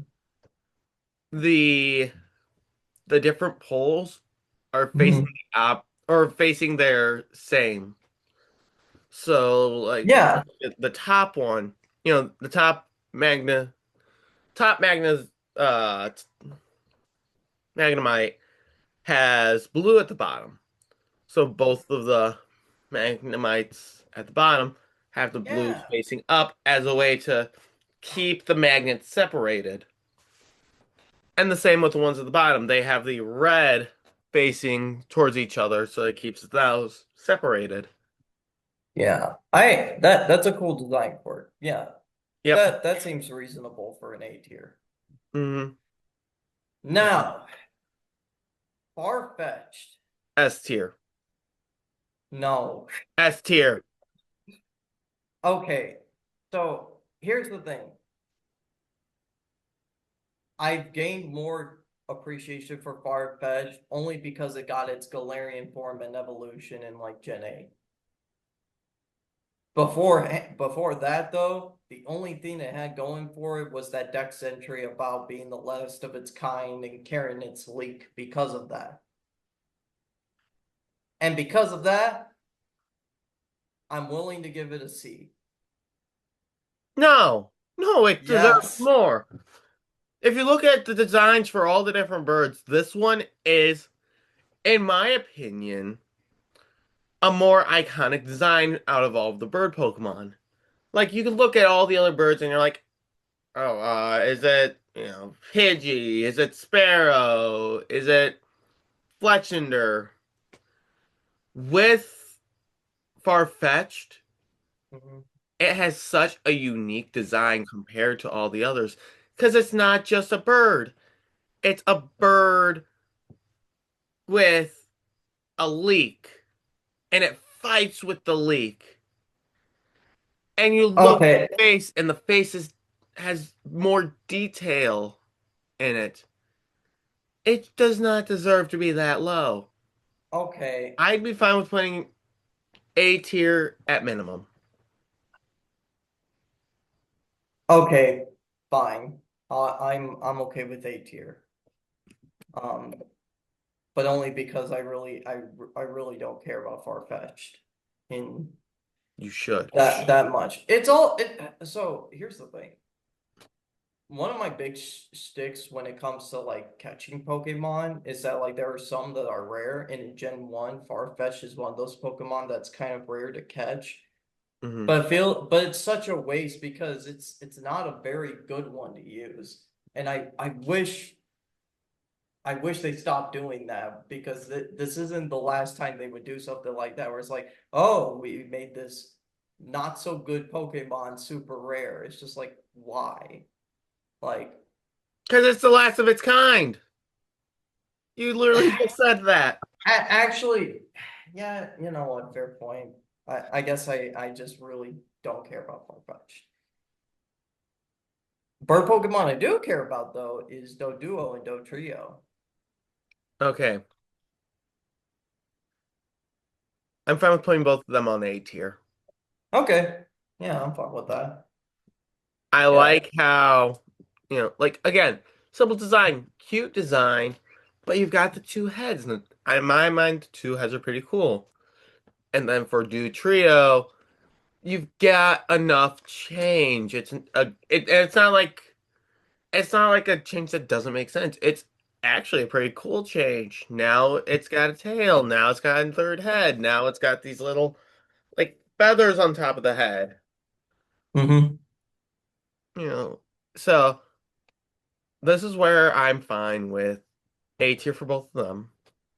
All right. All right. Before we continue Mhm. looking at how much time we have left in this meeting, we may have to stop this one and start another one back up. That's fine. So, viewers, we will see you momentarily. Am I not allowed to stop the video while it's in share? Oh, wait, hold on. There. All right, and we're back. So now let's go with, is it Seal and Dugong? Yeah. I have very I don't like them. I'm sorry. I agree. Personality-wise, I like them because they're just Yeah. in a Don't similar way that of Slowpoke, they're chill. They're a little silly, but they're chill. yeah. And I mean, Design-wise, though. Yeah, and also like the name Seal, like, come on. You're gonna criticize Uh, that? Yes, I am. Um, I'm willing to give them C tier for both of them. That was what I was thinking. C tier would be best. Yeah. Again, it's I like Dugong a little bit, but not by much. Like in a generation where like we got a whole bunch of water type Pokemon, you're better off choosing like other ones like Tentacruel and Poliwrath. hmm Yeah. Grimer and Muck. Okay. just So don't follow the Ekans rule for these two, at least for the evolution. yeah. Yes. Um So this is again, much like in the case of Ponyta and Rapidash or like some of the other ones, this is one of those cases where it's just like the evolution is bigger and more. hmm I like Muck a little bit more just because of like, it looks like it's got a fun personality with like its little design features. What are you thinking? So, as a movie nerd, I'm looking at this in the sense of how the designs would work in like the blob blob type movie. Yeah. And I feel like this is a pretty decent evolution considering both Grimer and Muck are pretty much just big blobs. I Mm-hmm. like how Grimer is more put together, a little menacing, but still pretty cute, small. Mm-hmm.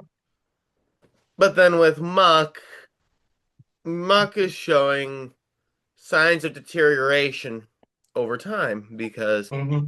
now if you look at Muck, even though Muck got bigger, Muck's also more slouched down, more spaced out, Mm-hmm. which I feel is like the perfect way of showing deterioration. Okay. I do think the designs need more, and they're Alolan forms. Are we thinking B for both? I'm fine with B for both. Like I said, Yeah. I feel they need more, and I Mm-hmm. feel like they're Alolan forms, even though the Alolan forms are more like color based. Mm-hmm. I feel like that those are better designs than Yeah, and plus they get the dark typing as well. Which isn't it I Dark think Poison? yeah, it is dark poison. Um, but I think that it's a pretty cool design, and plus their deck sentries about how they pick up like Alolan's garbage, I think that's Mhm. pretty cool. They're They're good for helping the the environment. environment. Yeah. All right. Shelter, Shelter and Cloister. I love these designs. Shelter because of how goofy it is with its tongue sticking out, like eh. Um, so I'm willing to give Shelter B because of that. Mm, yep. Personally, design wise, I feel like Shelter would go A tier. But I'm Mm-hmm. fine with B tier for the sole reason that it does not look the same as the Shelter on Slowbro's tail. Mm-hmm. That is the They're that is the one thing that irks me about both of those Pokemon. Mhm. The tail is supposed to be a Shelter. That does not look like a Shelter. There is no way you can tell me that is a Shelter. I wonder because like the games were created before any type of media was came out because like the games came out in 96 and the anime didn't come out in Japan until like 97 and we would get all of that during like 1998. So I wonder if Slowbro's tail was originally supposed if it was supposed to be a Shelter or was supposed to be some type of Pokemon. I feel And like in one of the next Pokemon games, either if they're planning on keeping it as a Shelter, have it its own Shelter, yeah, or making it its own brand new Pokemon.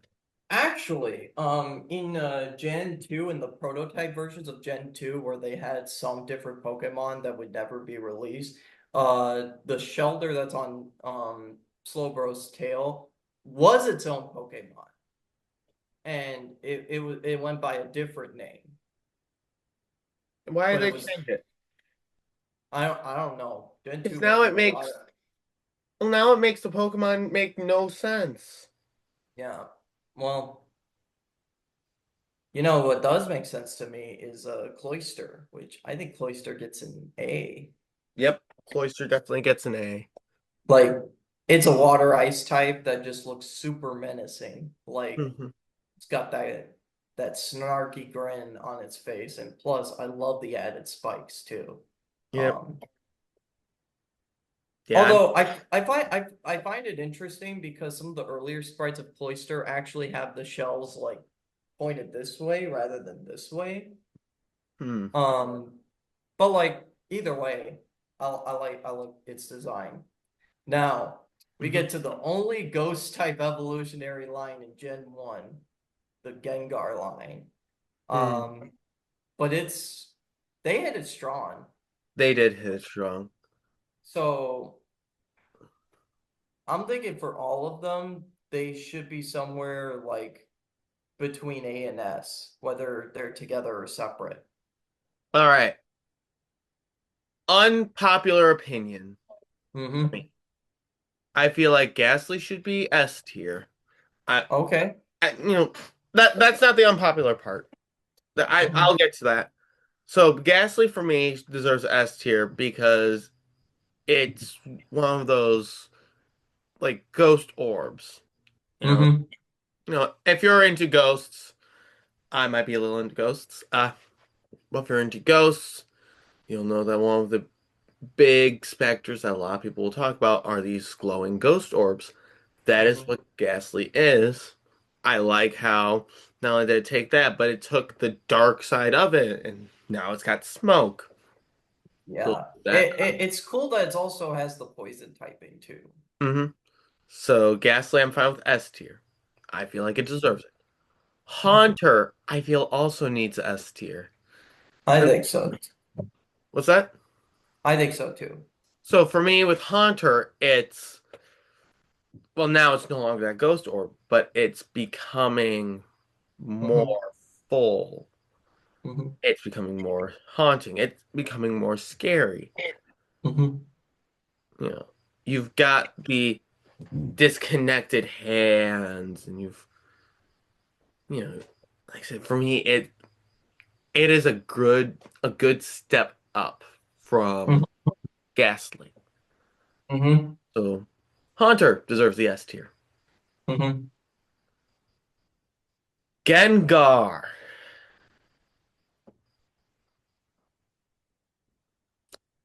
A at the highest. I would make the argument for B though.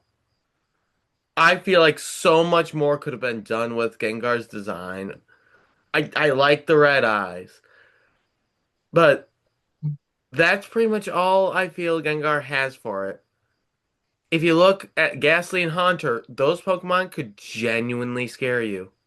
Mm-hmm. You look at Gengar, it looks like it wants a hug. I'm sorry, there's nothing scary about wanting a hug. Unless you don't like Um, touch. can so I'm fine with Ghastly and Haunter being an S. I would like to give Gengar A because I think it just has a it's to me it like for all of them like they're all like snarky little gremlins to me, especially Gengar. Hmm. Um, I'm fine with Gengar and A. Like I said, I just wish this wasn't the only ghost type that you could get in Gen 1. And like for the first two generations, we barely got any ghost types. yeah, why can't we get Blue's Raticate? I Yeah, don't know. I don't know. that'd be a The other spectacular. the other thing too is that like Psychic was overpowered in Gen 1, and one of the reasons why, so you know how Psychic is weak to ghosts? Hmm. Well, there was a glitch in the game where like during the first generation games, an NPC says that like, oh, Psychic is weak to bug and ghost. Well, there was a glitch where Psychic was actually immune to ghost. Oh. So that made the Psychic types even more overpowered. Hmm. So they had to correct that in Gen 2. So yeah. And it makes it even worse because since they're part poison type, that means they're also weak to psychic. Mm-hmm. Okay. Because back then, ghosts were kind of seen as like little gimmick Pokemon based on like their movesets, because they didn't get overpowered moves back then, like Shadow Ball or um trying to think of the other ones. Just the better ghost type moves, because all they had was like Curse and Lick and whatever. Mm-hmm. Again, total gimmick Pokemon, but the designs really cool. Yeah. Onyx. Onyx. I like it how some people, when they choose Onyx as their Pokemon, they nickname it Dwayne. Dwayne the Onyx. Right. Um, but Onyx though, uh, I like the concept of a rock snake. I think it's really Mm-hmm. cool. I'm thinking either A or B for Onyx. I'm fine with A for Onyx. I like Onyx's design. I like that little spike on the head. I just wish it was stronger though, because as it stands, the very first gym you go to is a rock gym. And the only reason Onyx is so tough to beat is just the fact that you're so lower level early on. Mm-hmm. But then like you move up in the game and then you encounter Onyx at certain points again, and it's just not that strong because its defense is so pitiful. Like it has a lower defense stat than Piplup. Mm-hmm. All right, so I've got two issues with Onyx. Hmm. One of which I cannot say until we get to Gen 4. Is it Okay. Gen 4 Sinnoh, right? Are you talking about his evolution? Yeah, That's Gen 2. That's just Gen 2. that's Gen 2. Okay, so I can't really talk about that until the next gen. My other problem, I like how it's Rock Snake. I like how it's all put together. Hmm. I would be, I would like to see more detail with the rocks. I'd like to Yeah. see maybe a little more weathering on him. I'd like to see a little, like a few gems on Onyx, if I'm gonna be honest. You ever seen that anime episode on the Crystal Onyx? I have not. Okay. Yeah. All right. Drowsy and Hypno. So Drowsy kind of weirds me out, I'm not gonna lie. Hmm. Like, I have a different opinion on Hypno, but Drowsy, I honestly think it gets a C. I'm fine with C. I'm fine with It's C. mainly just the bottom part. Like, why is it brown? It's pants. Uh, uh, It uh, doesn't want to expose itself to the world.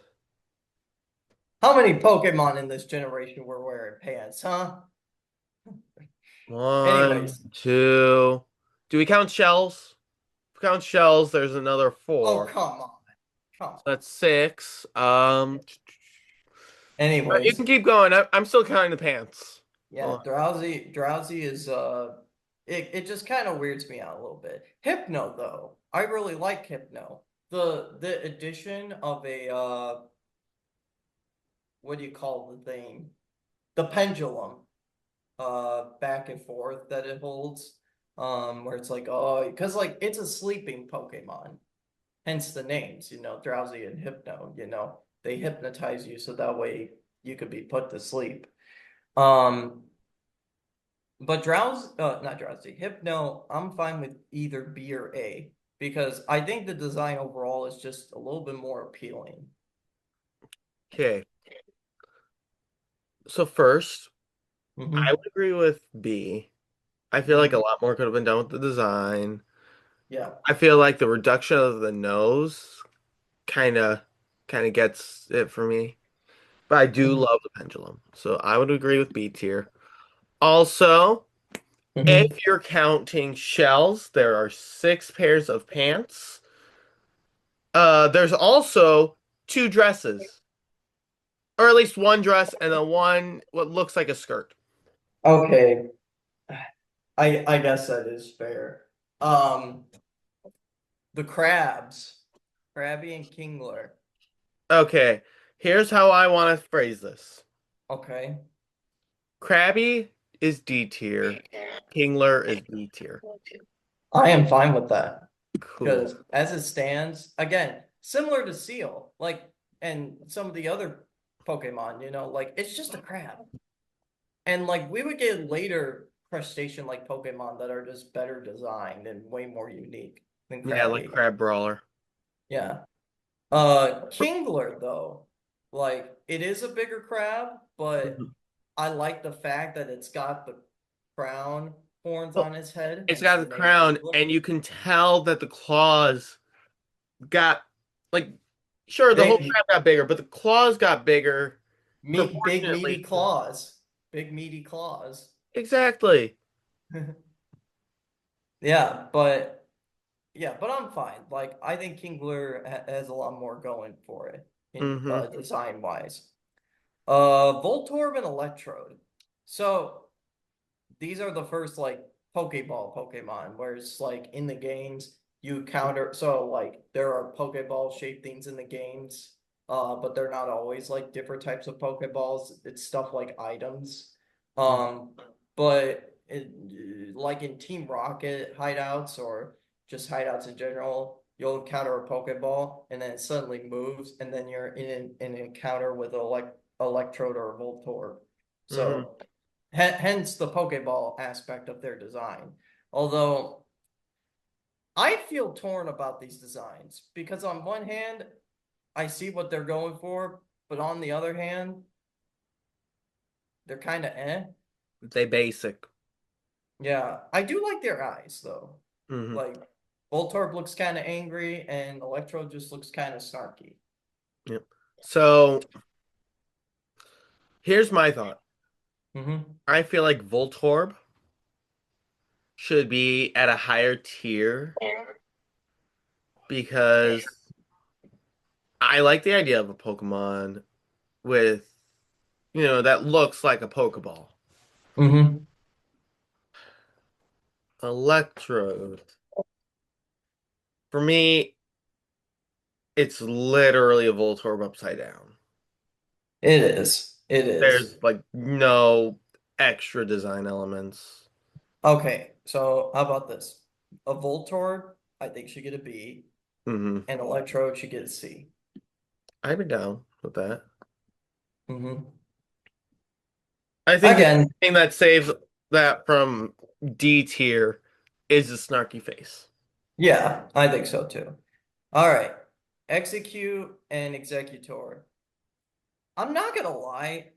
e- Execute Execute always confuses me as a Pokemon. Not just the fact that like, they look like eggs and like they have different faces and whatnot, which kind of makes it weird. And Hmm. also the fact that all of its artwork and sprites and whatnot always has one exposing like its brain, I guess. Yeah, one's cracked always. Yeah. But it's back entries in every game. They always go back and forth between, oh, they're seeds. Oh, wait, they're eggs. Oh, wait, no, they're not eggs. They're seeds. Like, which one is it? So, for those reasons, I want to put it at C, you know? Now, I want to make a valid argument for Execute to at least go to B tier. Because, yes, it's just eggs. Mm-hmm. But you've got the one that's cracked. You've, like, fully cracked, cracked open. You've got each one with a different face. Like, it's not just, oh, they're all with the same face. No, they all have different faces. They've all got their own separate looks to them. I'm okay with that. Okay.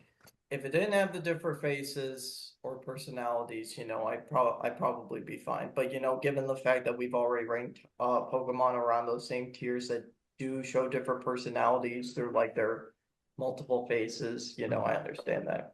Man, I didn't even Uh, get my half a dozen thing. Executor. So, you know Um, how you had a problem with Execute? mhm. I've got a problem with Executor. Okay, Because I'm curious. to me, Execute is eggs. We would not name it Execute and have it look like eggs and have it not be eggs. Mm-hmm. Executor is a palm tree. Yeah. I do think it's a way more complete design, though. It is a more Like complete design, but the change makes no sense. that, You go yeah, from eggs to tree. yeah, and also like if it's supposed to mimic like a traditional palm tree, like a banana tree or a coconut tree, like I I don't get it, but I still want to put it in B tier though. I'm fine with putting a B tier. And Mhm. like I said, the thing that Because irks that, me, as it stands, I prefer Executor over any of the other Pokemon that we have in C and D. that, yeah, I will agree with that. I will agree with that. Like I said, the only reason I'm fine with it being that low is because as an evolution, it makes no sense. If it were a standalone Pokemon, cool, Mhm. makes sense. Mhm. Palm tree, but it makes no sense to me. Yeah. Cubone and Marowak. Okay, So the lore when it comes to Cubone's like skull, I think it's pretty cool. Like I think it's got really sad personality, and also there's the theme with the Gen 1 games when it comes to Cubone losing its mother to Team Rocket. Probably the few instances of we actually get death for Pokemon in a Pokemon game. Uh them but eradicate. yeah, but Cubone I say either A or B. I want to say A, but this is Okay. solely because of a headcanon I have about Cubone. Is it the Charmander thing? It is the Charmander thing. Hmm. And it makes sense if you look at the designs. Like, hold on. Yeah. All right, I'm going to temporarily shift just so that we can actually see them next to each Okay. other. Charmander was on B tier. Cubone there. Let me go. Boom, boom, boom, boom. Yeah. Boom, boom, boom, boom, boom. And do some more. Okay. There. If you look at the designs, sure, Cubone's a little beefier, Mhm. but I like the eyes are different, a little Hmm. beefier, but overall, they're the same looking Pokemon. Hmm. And then if I were to bring Charizard from S tier down, oh, I can't do that. Hold on. Well, if you look at Charizard's head right here, and you scroll down to Cubone's mother's head, it's a Charizard head. So because of all of that, oh, I don't know what I just did. Oh, I'm all the way at the bottom. Because of all that, I will make, or I will agree with Cubone at A tier. All right. All right, now let me just pull all the Pokemon back where they go. Yeah. I What just about want like a clean place where we can look at them side to side. No, definitely. What about Marowak though? Because I'm fine with A tier for Marowak as well.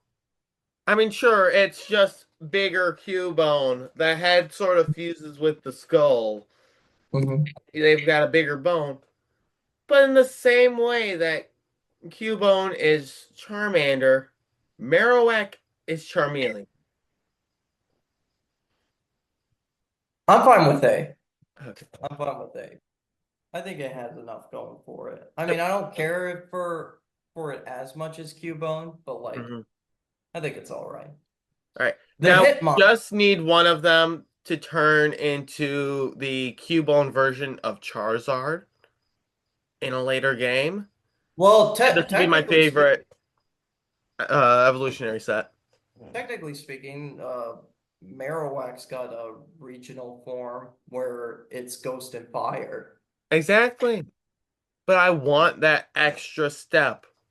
Plus, if we look Okay. at Marowak, the skull doesn't make sense for a Marowak. The skull would make sense for a Charizard. Yeah. Yeah. Now the Hitmons. Now these are not like an evolution connected to each other, but like in Gen 2 it becomes like two of the branch evolutions Well, for yeah, Tyro. it's Jackie Chan and Bruce Lee. Yeah.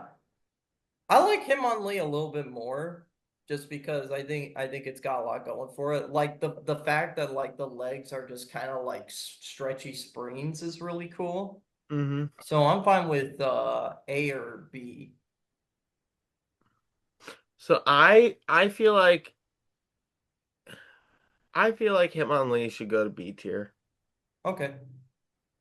Just because I'm fine with that. I feel like they could have done more. Hmm. Especially considering that's the Pokemon based off of Bruce Lee.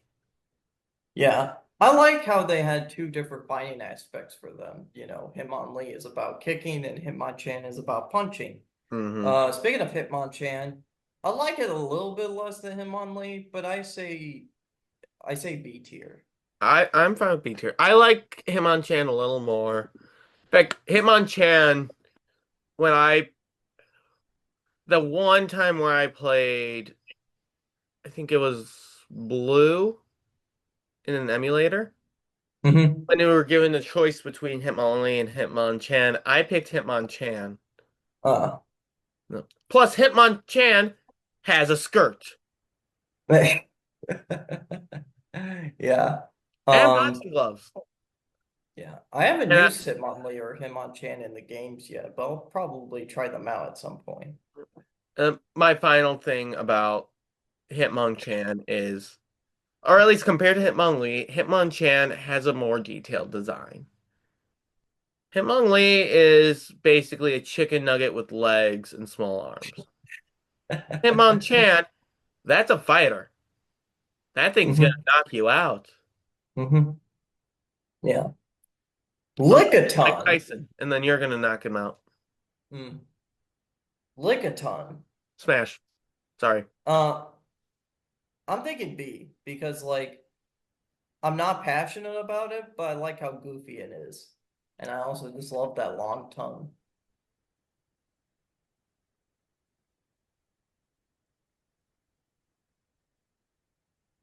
Do you have a different opinion that you would like to share? No. No, I'm fine with Lickitung being a B tier. But I'm saying Lickitung is a B tier with a passion. You gotta be Yeah. passionate about a tongue like that. Yeah. I'd say the one thing I wish, and this is a dumb wish Mhm. because it kind of messes with one of my favorite Pokemons from a different generation. Mhm. But I feel like Lickitung should have had a regional design for Maybe King. it will. Maybe it will in the future. It's not gonna, because I wanted it to have a regional form, like, to look like Kiss or a member of the band Kiss. They do. Not Lickitung. Yeah, yeah, yeah, that is true. I guess we'll get to that when we get to that. Yeah. Although Um, I do like the Pokemon that actually got that regional form. mhm. All right. Coughing and wheezing. I like coughing and wheezing. They're just kind of goofy. Mhm. I'd like them at A tier, honestly, Sure. because Yeah. they're germs, and Yeah, you. and they were pretty iconic in the anime too, because they were Mhm. like the Team Rocket Pokemon, just like Arbok and Akins. All right, I just got the 10-minute warning again. Hmm. So this is gonna be a long, long episode. Yeah, well, not too much longer. We're getting close to the end here. All right, Rhyhorn and Rhydon. So Rhyhorn, I say either B or A. I like Rhyhorn at A because I Yeah, like the amount of detail on Rhyhorn. It's a yeah. rhino, but it's like I don't know. I like it in the same way that I like the rhino design in Amazing Spider-Man 2. Hmm. Yes, I know. it doesn't necessarily look like a real rhino, or in the movie's case, what rhino should look like. But I think it is a cool design, and I would love to see more from it. And I'm Mhm. so upset that the rhino in Amazing Spider-Man 2 only got that little ending. I feel like that rhino Yeah, get like deserves its own movie. yeah, Well, not its own movie, but like its own, like, you know what I mean? It deserves more yeah, than just the end. yeah. I like how it's a Pokemon that you could ride in Kalos because they have Rhyhorn racing over there. Yep. Um, Rhydon though, I think Rhydon either deserves A or S, especially since much like Nidoking, it's a very Kaiju X Pokemon that I've always appreciated. Okay. You're gonna hate me for this. You know how I was comparing Rhydon to Amazing Spider-Man Mhm. 2's Rhino? Yeah. How I like that design? Mhm. This Rhino is like Craven the Hunter's Rhino to me. Mm. It ugly. I Like, don't know, man. oh no, it's I ugly. think I think it's kind of cool. It's ugly. That plus it loses the bulk that Rhydon had. Like Rhydon, it's got that jagged bulk on the back, and Yeah, but Rhyhorn, it's got the drill horn too, which I think is a pretty nice touch. the drill horn's cool, but that's it. It's not Hmm. even like if Rhydon stood up. It's like the stuff that's on Rhydon his armor, and he's like, "You know what? Screw this, I don't need it." Standing up, like I I don't know. For me, the design doesn't Can we work. do can we do A? I'll be fine with A, but in my head, it is a lower A than Rhydon. All right. Chansey. Chansey's a good old B.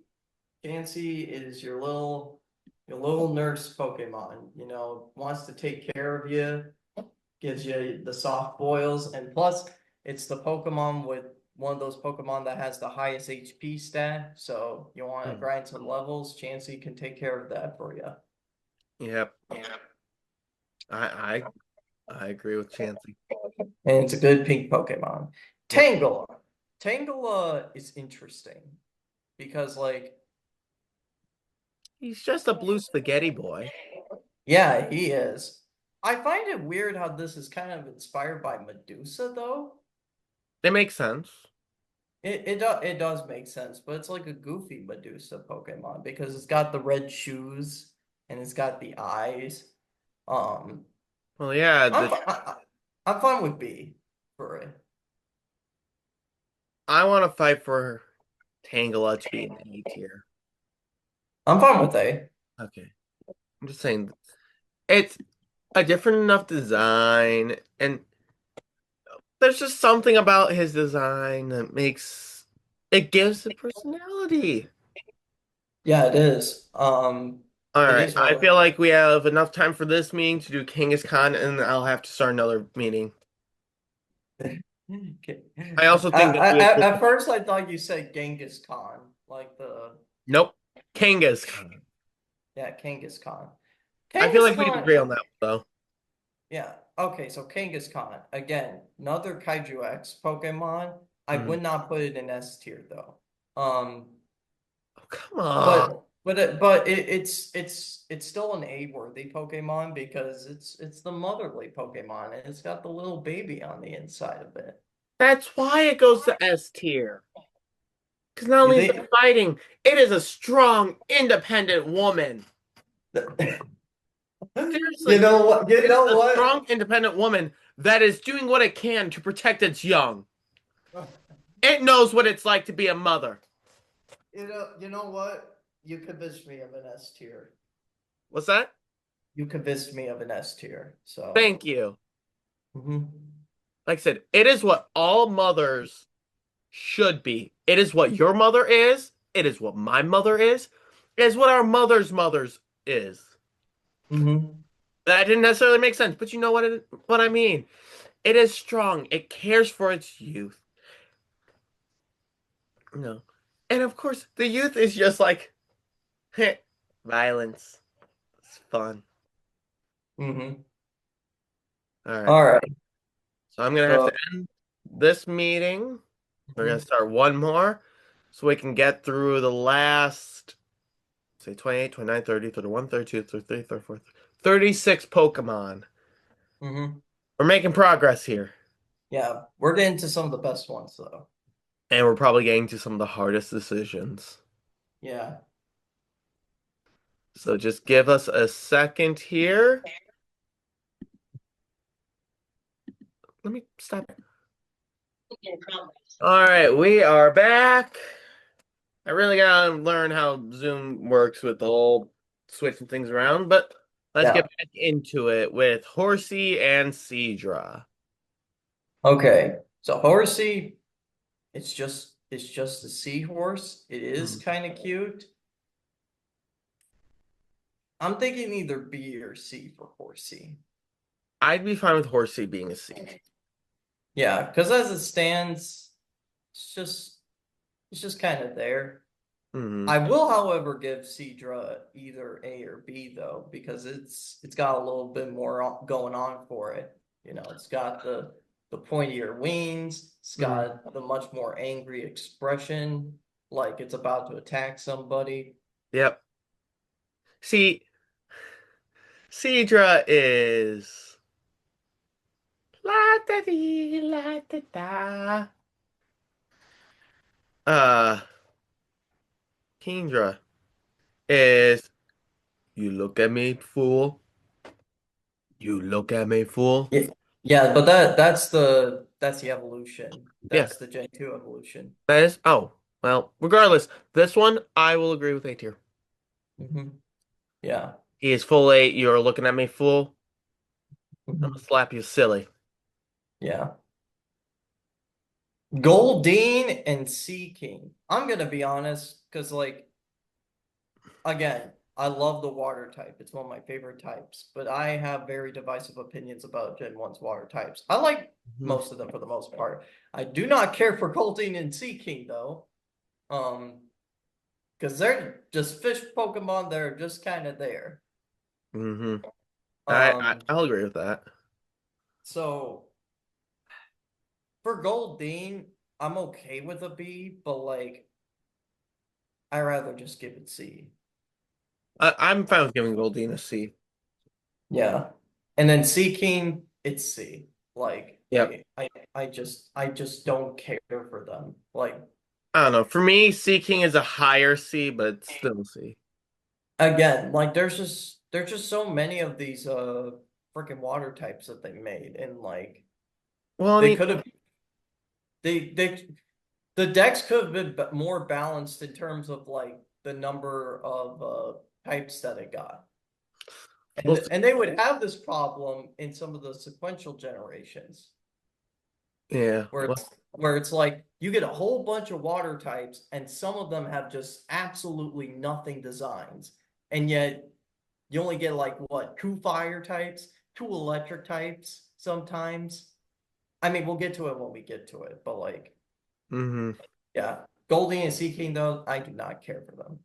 Yeah. Honestly, for me, Sorry. Yeah. what's that? Oh no, go ahead. Sorry. So for me, like every other Pokemon has a unique spin on what they are. Like Squirtle, it's a squirrel and a turtle. I think that's pretty cool. Well, look at Psyduck. Mhm. Yeah, it's a duck, but it's a duck with trauma. It Yeah. looks awesome. Rapidash. Yes, just a horse, but horse with fire. Yeah, and even Tentacool and Tentacruel, which are some of the most common water type Pokemon, Hmm. that you see in the water routes, they got something going on with them. They do have something going on with them. And you can show a picture, like you can make a real life picture of them and show them to someone, and they'll still say, "Oh yeah, that's a Pokemon." Show them a picture of Golding or Sea King in real life, they're fish. Like Yeah. Pokemon just made fish. Yeah. And I'm Staryu not and saying that Star. they're the only fish like this. There are other fish that they have made with the same problem. So when we Yes, get to those, I may make the same argument with them. But I'm gonna make these are that same literally argument. just fish. The one saving grace for them is their horn. That is true, but like, come on, you could have done better. Staryu and Starmie though are designs I really like though. Hmm. Um, so Staryu, I'm thinking either A or B for Staryu. I'm probably going with A for Star U. Yeah, I also like the sound that it makes in the anime, like, Mm-hmm. "Hiya!" Um, and then Starmie, Mm-hmm. I think it's an A. I will agree with that. Yeah. Now, I like the first. Starro, the pre-evolution from space that you only see in the DC comics, Hmm. that one's definitely S tier. It mind controls people. Yeah, Plus, but it's they're the really, entire center point for the Suicide Squad movie. yeah. But these are water and psychic types that I could get behind, and also, my brother-in-law, the few battles I've had with him, he had a Pokemon, his own Starmie, nicknamed Star Killer, Nice. and yes, it kills. Mhm. I lost to many battles with that Starmie. All All right. right. So, our artists out there, I need you to make one of those, but with lightsabers and lightning coming out of the hands. Think you can do that for us? Please put it Make in the it a comments water, below. Thank you. make it a water and fire type. We barely get that type combo. I don't know. I'd say water electric because it is also shooting electricity from the hands. That's fair. Okay, so now we're getting to like the Savari Zone X Pokemon slash these are Pokemon that look like fully evolved forms, but this was before they would get their pre-evolutions or in some cases final evolutions. So Hmm. Mr. Mime. Okay. Okay,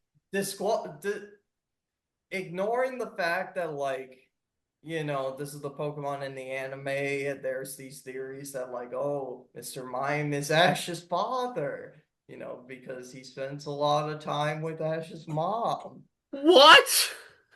You never heard about that? No! Like, I was gonna go for the fact that Mr. Mime still talks. What are you talking about with Ash's father? Because Ash's mom has a Mr. Mime. It was there in the first series of the anime, and it continues to make appearances whenever Ash comes home. Well, I guess because they ended the anime in Gen 8 and now they're more focused on different characters. I guess it's not so much the case anymore. But as it stands, it's a humanoid design and it's a psychic type. The fact that it moves around, it makes its own invisible walls is interesting. Um, I don't know. This is one of those designs where like I kind of feel torn on. Hmm. What are you thinking? So, design wise, it's cool. I like the design. Okay. I'm now the two downsides I have to it, Yeah. and solely because of its name, that I have Mhm. problems with it. Mr. Mime still talks. It will still say Mr. Mime, and Oh, that's what you mean by that. Okay. yeah, it's a mime. It shouldn't be talking. And also, mimes are black and white. There is clearly pink and blue on this thing. True. Honestly, this It, looks it more like a clown than an actual mime.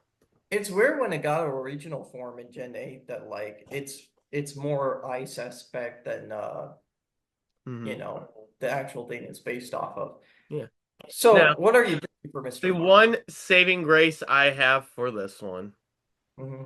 Detective Pikachu. You I know what? That absolutely is a love. fair point.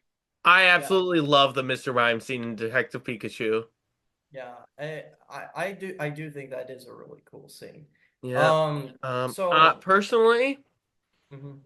design wise, I would be fine either B tier or A tier because I do love Mr. Mime's design. I go with B, You go with B. honestly. All right. Yeah. Beforehand, I probably put in lower tier because it used to creep me out a little bit, but like Mm-hmm. I think it's an all right Pokemon. I think it's Um, deserving of a B. It definitely I has a still think more it should have been detailed. called something like Mr. Clown, but Mhm. Yeah. And it does have a much more detailed design than some of the Pokemon that are in C and D. So, Yeah. yeah. Another Pokemon with a detailed design is Scyther.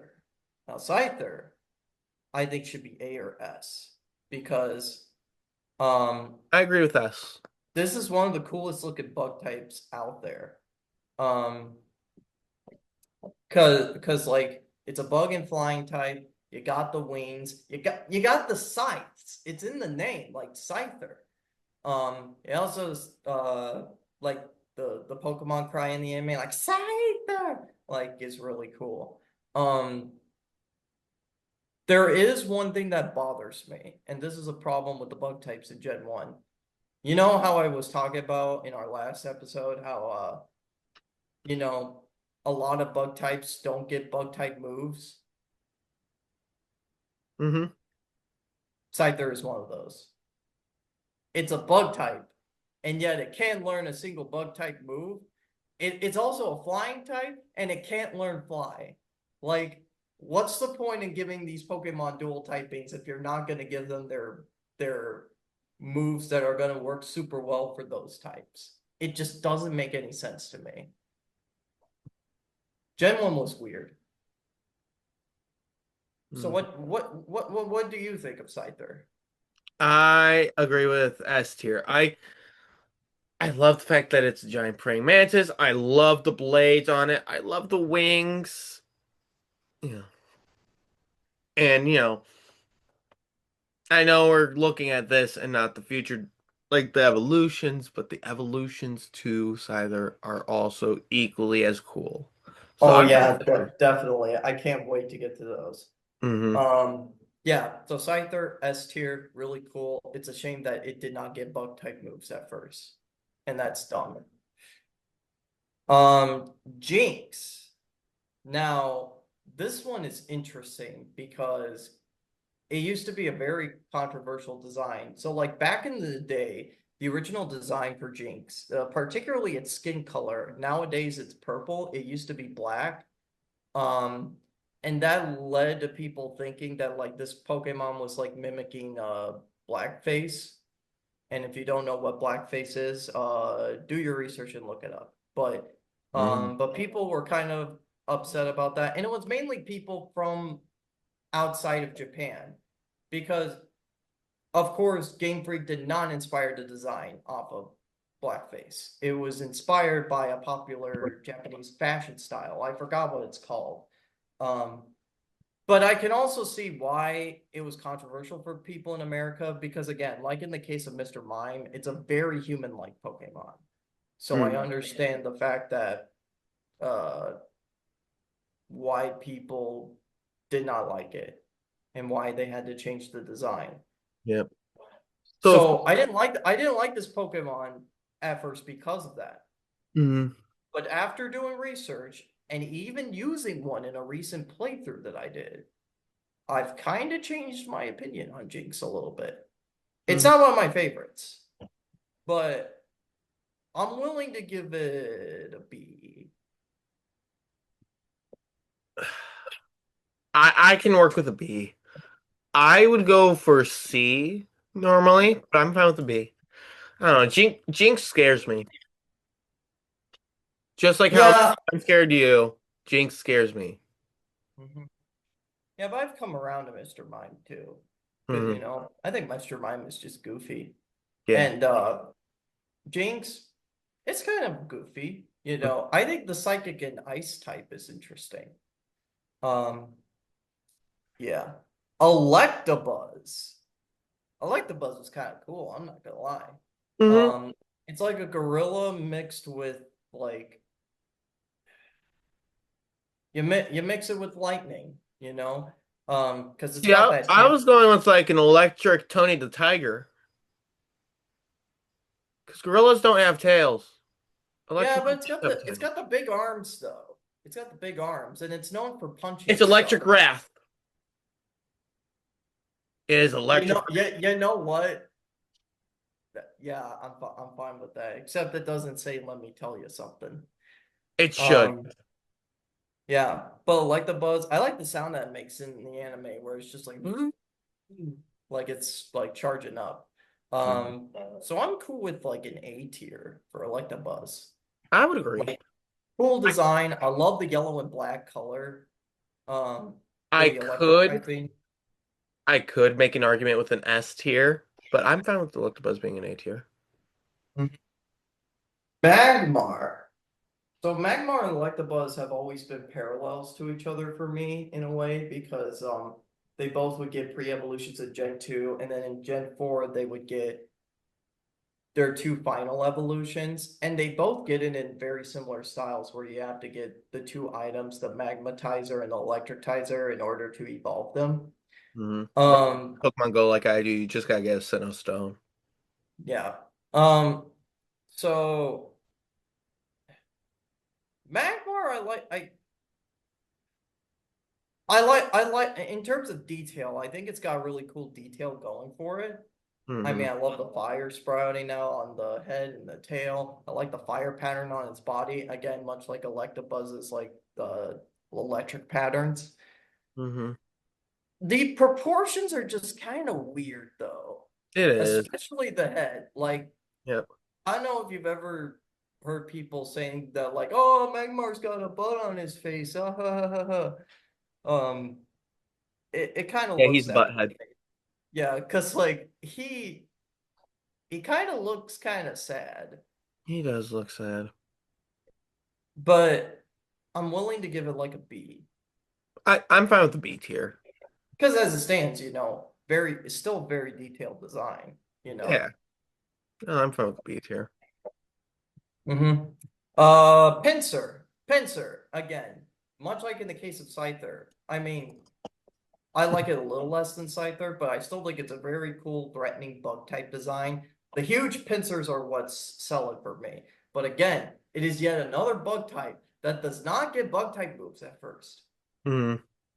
And yet they're the strongest bug types in the game, but you can't Hmm. really use them because they're kind of late in the game and they don't learn bug type moves.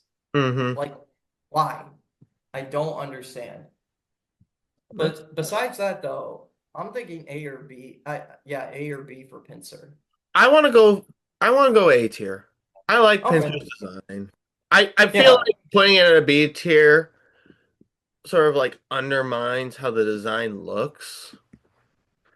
Like I said, I think Pinsir's a really cool looking Pokemon, Mm-hmm. and that's not Yeah. including the Mega Evolution. You know. Yeah. Mm-hmm. Uh, Tauros though. So I get a little bit split on this decision every time I think about Tauros. So this was one of those very utilized Pokemon in Gen 1 because much like not Pinsir, Persian, it had a very high speed stat, which tied to like critical rates. So people would choose either Persian or Tauros. Mhm. Um, it is a good looking bull Pokemon. It is a good looking bull Pokemon, but in the same sense of Goldeen and Sea King, Mhm. Pokemon just made a bull. Yeah. The The main only design difference is aspect they have going for it is their tails. that was what I was gonna say. That's the only big thing they have. Either B or C for Tauros I want to because put Tauros at C. okay, I'm I, fine with I that. feel like C, because like I said, they pretty much made a bowl. Hmm. A bowl with three tails, and unfortunately, those three tails aren't.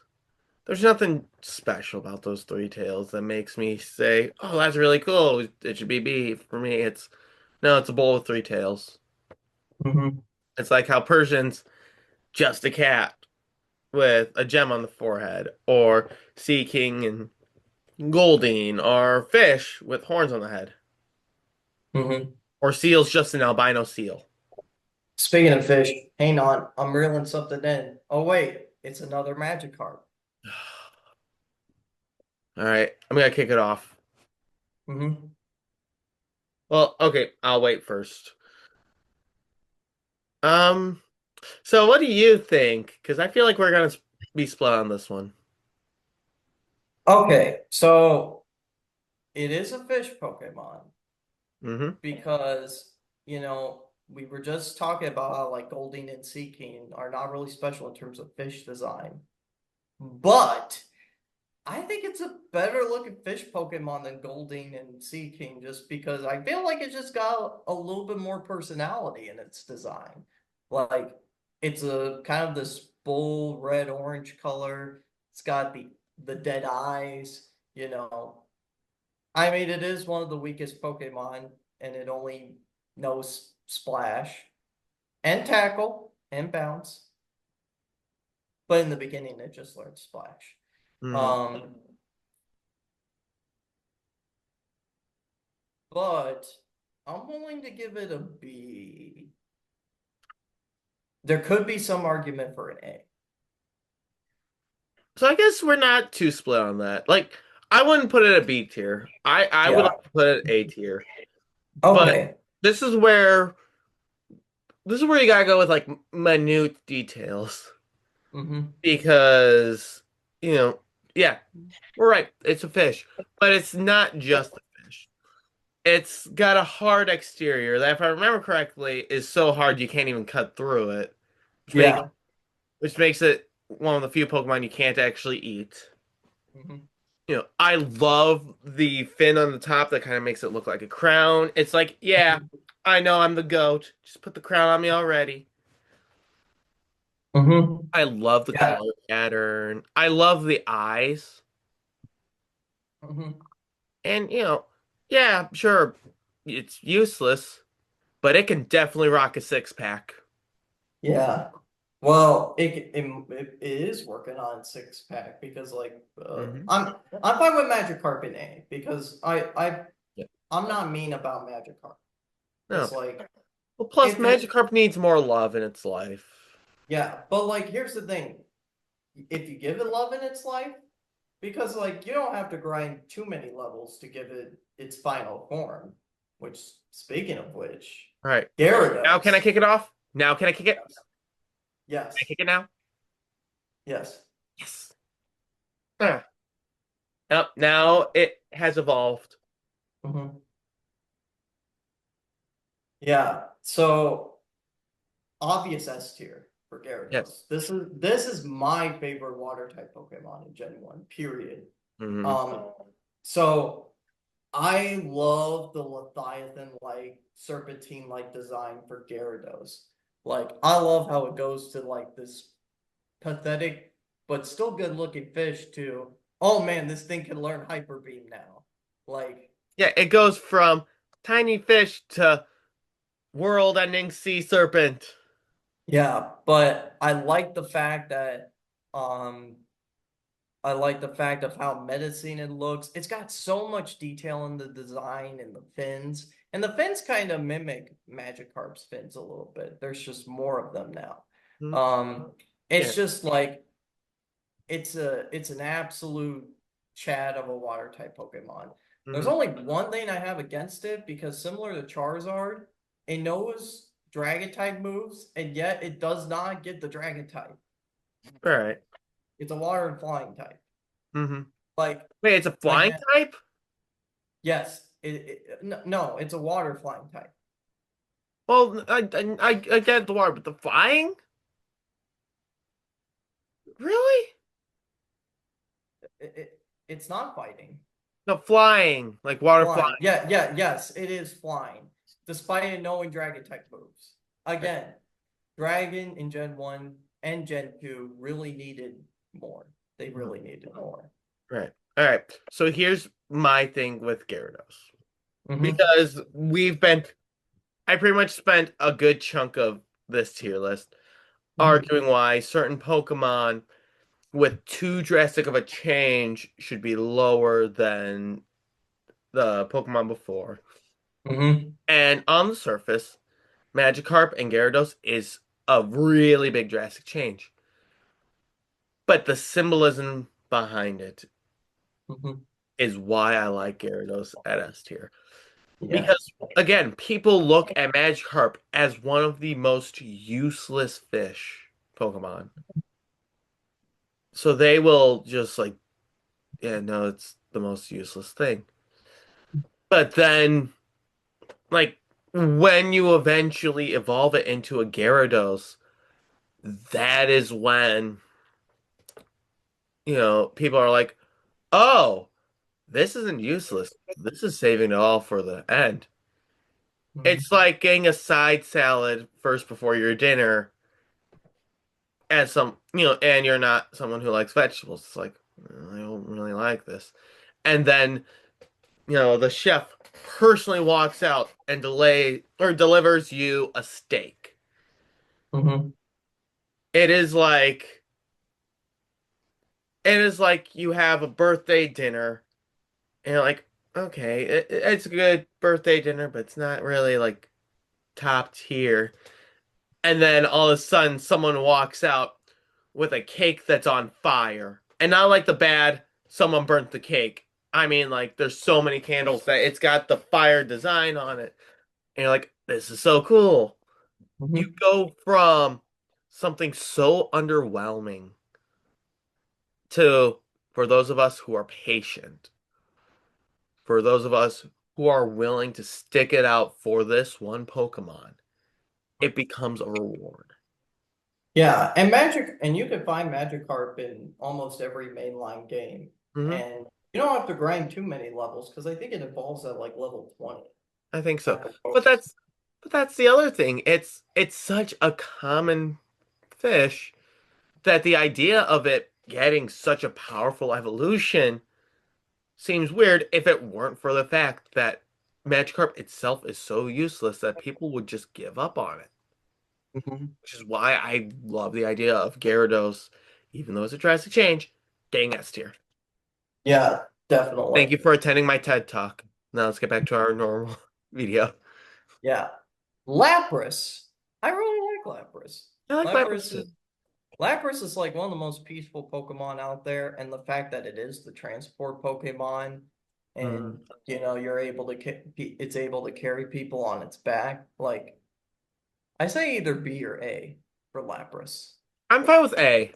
I Mhm. I feel like putting it at B sells it short. I like I don't know. I like how, and this is again me into like cryptids and ghosts and all that. I like how it looks like an actual cryptid. Yeah, it looks like the Loch Ness monster, but That's what I was boosted. gonna say, but the Loch Ness monster doesn't have a shell. No, but it does have the long neck, It does have a long neck. and it transports in water. Yep. Yeah, a Lapras, pretty cool. Hmm. Love to have a Lapras. Hmm. Ditto. All right. Now, I don't know if you've seen the recent Nintendo Direct I where did. they I didn't watch the full recent Nintendo Direct, but I did see the like Pokemon Animal Crossing thing that Ditto's doing. yeah. What do you think about that human design for Ditto, by the way? I love it. I absolutely love it. Yeah, I was at first weirded out by it, but it does look kind of goofy. It looks kind of silly. So, and it's It's the on first time par. yeah. It at least looks better than what it did in like Detective Pikachu. It looked freaky in that movie where it tried to mimic people. But I guess that was the point of it. That is perfect. But yes, the Ditto. So Ditto. So this is one of those cases, and I consider this with some of these Pokemon of like how we take its abilities into consideration rather than its design. Because as it stands, it's just a blob. It's just a pink blob. Hmm. But there are two things I say before it. One, the fact that it could transform into any Pokemon, and whatever Pokemon it transforms, it mimics its base stats and its move set. Hmm. And then the second thing is the face. Love, like, I don't know if you've seen the anime episode where like the Ditto in that episode was trying to mimic Pokemon and yet it couldn't change its face, so it just had the dead eyes. And what's made it even better is that Pokemon plush merch now has versions of Pokemon that have Ditto's face on it. Hmm. So I say A tier for Ditto.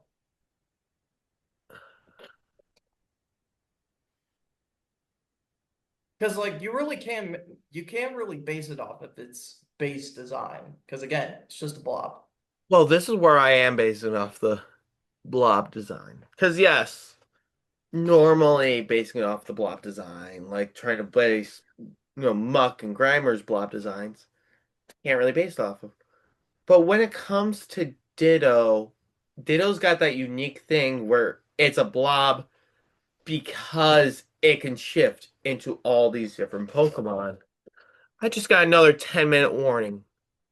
We are like, but it can turn into just like a normal ball, like Voltorb, or it can grow into this giant creature with 4 arms, like Machamp.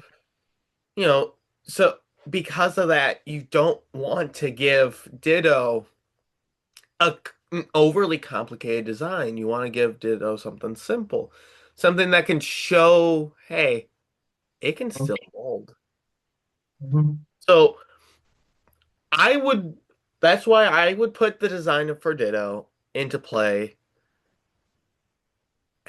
And as much as I would like to say that I'm fine with A tier, there's a small part of me that that like wants it to stay in S tier. Again, it's Would because be I would it's, be fine giving it S tier actually. mhm. Like I said, it's just because It's of how the ability is, where it transforms. Yes, it's a blob, but that's the beauty of it. It's Mhm. so simple that it could become whatever it wants to be. Just like Mhm. you, viewer. You're, I'm not saying you're simple, but I'm saying that you could Mhm. be whoever you want to be. Just Just like like Barbie. I wanted to be a teacher, and now I'm teaching. Look at Jake. Just look at Jake. He's laughing. He's living his best life here. You can I be guess what so. you want to be, and that is what Ditto is at heart. Ditto isn't just, oh, yeah, we can use him so that we can fight fire with fire. No, he is a Pokemon that is, you can be who you want to be. Hmm. If you want to change the world, you can change the world. To Yeah. quote Michael Jackson, if you want to make the world a better place, you take a look at yourself and make that change. Uh, Yeah. Speaking of changing who you want to be though, Eevee. Eevee, I think it's an S tier. AV is Like, definitely an S tier. yeah. And I will make the case that I like Eevee better than Pikachu. Me too. I would go so far as to say Eevee should be the mascot for Pokemon. There's an argument for that. But as it stands though, like Hmm. the fact that early on they were able to make their first branching evolution, tied to like the evolutionary stones. And we didn't talk about this, but like some of these Pokemon evolved through stones. Like Poliwhirl is one, uh, Gloom is one, Growlithe is one. Those are just some examples. Um, but Eevee is just one of those Pokemon where it's just like it's a good, simple baseline design, and I Hmm. like how every evolution they come up with, no matter the type, still has that simplistic cat-like design tied to that specific element. Um, Cat? Did you say or fox. It kind of acts like a cat. acts like a cat? But I'd consider it more a dog than a cat. I guess there is an argument for it, but yeah, but whatever it is, Eevee is just a cute little guy, Hmm. and the fact that like it's strong enough to stand on its own Hmm. without evolving, Yeah. I think that's pretty worthy of S. Hmm. The evolutions though, uh I personally love Vaporeon. Uh-huh. I love it's like a little Leviathan type creature, you Hmm. know? Um, I love the fish-like features, but it still's got the cute face along with the fins. I say either A or S because much like Gyarados, this is another one of my favorite water types to I, use. I will go with S. Hmm. I will go with S. I mean, I agree with the designs, but also for me, if I'm fighting in Pokemon Go with a water type Pokemon, yes, Gyarados is the first choice, but I prefer Vaporeon for fighting in Pokemon Go. Yeah. Uh, Jolteon though. I think Jolteon gets an A. I love, I will agree with Jolteon getting an A. yeah, I love the spikes that it has. Hmm. hmm Flareon, I used to not care for Flareon. I've gone some sympathy for it now. It's a very tame fire design. It is so it to me it looks like you took an Eevee, gave it a little extra fur, and painted it red. There could have been so much more you could have done with the Are fire. you thinking B? I am thinking B. Are you thinking B? Yeah, All right. So B tier, and then we're gonna have to make one more meeting to finish our last 15 Pokemon. man. I feel like we took a long time making arguments for Gyarados and Ditto. Yeah. It was worth it. They got to where they needed to be.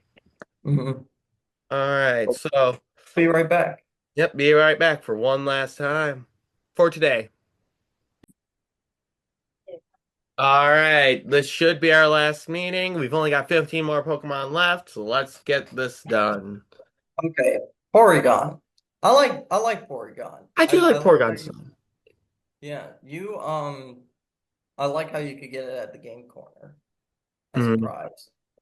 Um, but it's a cute, odd looking thing of a Pokemon. It's a shame that him and his evolutionary lines will never get any more anime episodes because of the you know what. Mhm. Yeah, That can actually be its own future episode. I So could. talking about banned anime episodes or banned Pokemon stuff in general. But discarding that, Porygon, I think should get an A. I like the A tier for that. Mhm. I feel like there could have been a little more to bring it to S tier, but I love how it's your general three-dimensional Pokemon. I Mhm. like how clunky it is. I like how it sort of resembles how like old three-dimension games used to. Yeah, yeah, like Nintendo 64 and PlayStation era games. Exactly. hmm All right. Now we're getting to the fossils. Yes. Those Oh, so old that their social security numbers are 2, 3, 4, 5, and 6. Respectfully. yeah. Ammonite and Amistar though. Um, Ammonite is pretty cute. Ammonite's I, cute. I I feel like like the a lot yellow. more could have been put into Ammonite. I think B. Yeah. I think Like I B said, for it's Ammonite. cute. Fossil Pokemon have always been kind of all right to me. Well, I guess we'll see when we get to other generations. But the Gen 1 ones, they're all right. Omnistar, I like the added tendrils. It is Hmm. looking kind of freaky. I like the spikes on its shell. Hmm. I say either B or A. I I'm fine with either one as well. It's a good enough change where you could tell it's an evolution. The changes are all cool looking.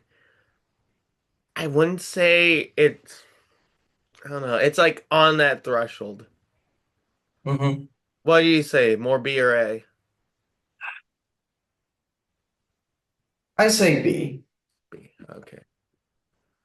All right. I'm fine with that. All right. Kabuto and Kabutops. Kabuto is kind of cute, cool Kabuto, looking. or Kabuto is cute. Yeah, I like the little red eyes that it has under its shell. I say B I for like it. Kabuto. I Yeah. like it. And Kabutops, I think it's an A. Um, Yeah. it has a similar design approach to like Scyther because it's got the huge sides on them. Hmm. I will agree with that. I for me, it's for me, I kind of think about it as if I were thinking of Sizer and Pincer because you've got the claws, and it's a Mhm. really cool design, but it's not like I would say it's not as iconic. No, of course, it's not as iconic. It also doesn't help that with all these fossil Pokemons and even some of the other ones from gens, they all have to have the rock typing tied to them. Hmm. And I'm fine with that early on, but it just started getting old after a while because it's like the rock typing is fine, but it's not the best type to use in No. every scenario. Mm. Um, Aerodactyl. I mean, it is just a pterodactyl. It is kind of cool looking. Hmm. Kind of strange still that it kind of looks like a dragon and yet it still doesn't get the dragon typing. Ah, but you see, they explain it. This is a pterodactyl. Pterodactyls are not dragons. Pterodactyls are dinosaurs. This is the world of Pokemon.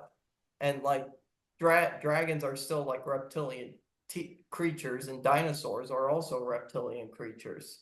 Exactly. So, This one specifies it's a dinosaur. Come on, you gotta think about it. It's a flying dinosaur, not a flying dragon. what Don't are you that thinking tongue for thing. what are you thinking for Aerodactyl? I want to put Aerodactyl at A tier. I like the purple. Like I like the hues of purple.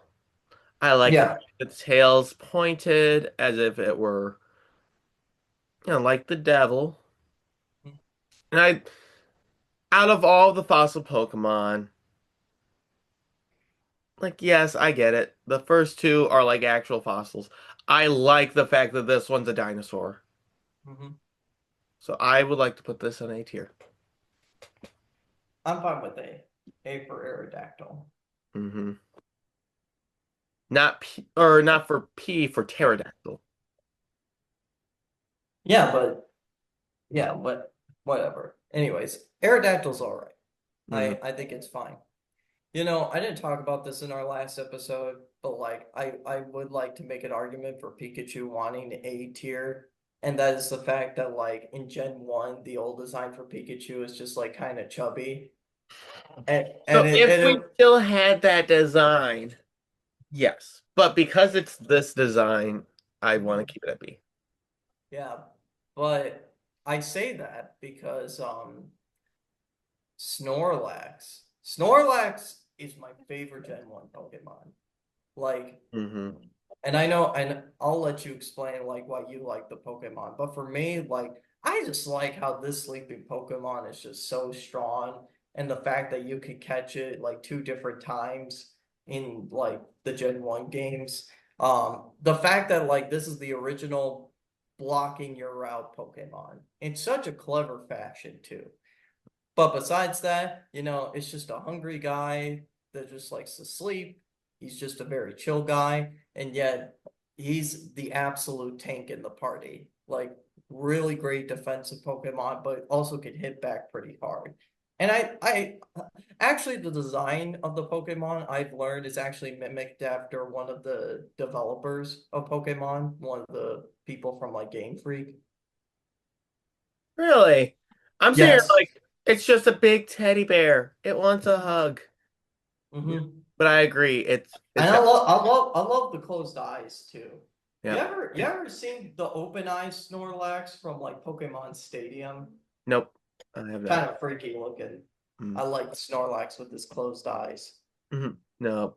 I I like the design for this. I like the color dynamics. I like the fact that it looks huggable. It's like if Baymax was a Pokemon. There there doesn't really seem to be too much wrong with the design. It's basic, but it's not too basic. And I Hmm. love how as the games progress, Snorlax slowly goes from lying on its back to standing up. Like you see the struggle with it. D tier. You said D? I did that specifically for your reaction because I I know this think is it's your favorite Pokemon, I think at it's least in S. this generation. Yes. I think it's S though. Like Yes, this is definitely an S tier. to Like all me, aside, this this is is an the S tier. Pokemon, one of those Pokemon that defines Gen 1 for me. Hmm. Um, Well, again, it's one of those Pokemon. As you go through the games, it shows its evolution. You know, Hmm. even if it doesn't actually evolve, it Yeah. stands up, and that's what's great about it. Yeah. It doesn't make sense for Snorlax to get an evolution though, because it's already pretty strong. Hmm. It does get a pre-evolution in Gen 4, but like that's about it. Yeah. We'll talk about that Um, when we get there. mhm. The legendary birds. So I usually don't think about the legendary birds all too much. I'm not saying that there aren't like good aspects to them. Out of all of them, I really like Articuno.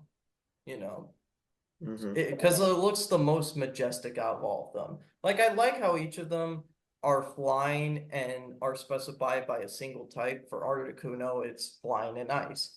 It's a Hmm. majestic looking bird. I like the blue color on it. I like the tail feather on the back of it. I think it gets an A. I will agree with the name. Hmm. I don't know. The legendary birds for me are like they're okay. I think Yeah, I've done so much more with them. But I do agree with Articuno getting an A tier. yeah. Zapdos's design has always conflicted me because it takes a similar approach to Jolteon, where it's just like, oh, it's got spikes on it. Uh, but whereas Jolteon still has the cute design and has the spikes tacked on for it, Zapdos is all spikes. Or as someone used to put it once when describing Zapdos, it's like you made like a kid took like scissors and just cut spikes all over it. You know, looks like a paper arts and crafts type of deal. Dude, the bird got electrocuted. That's why it's Nike. Yes, I understand that. Um,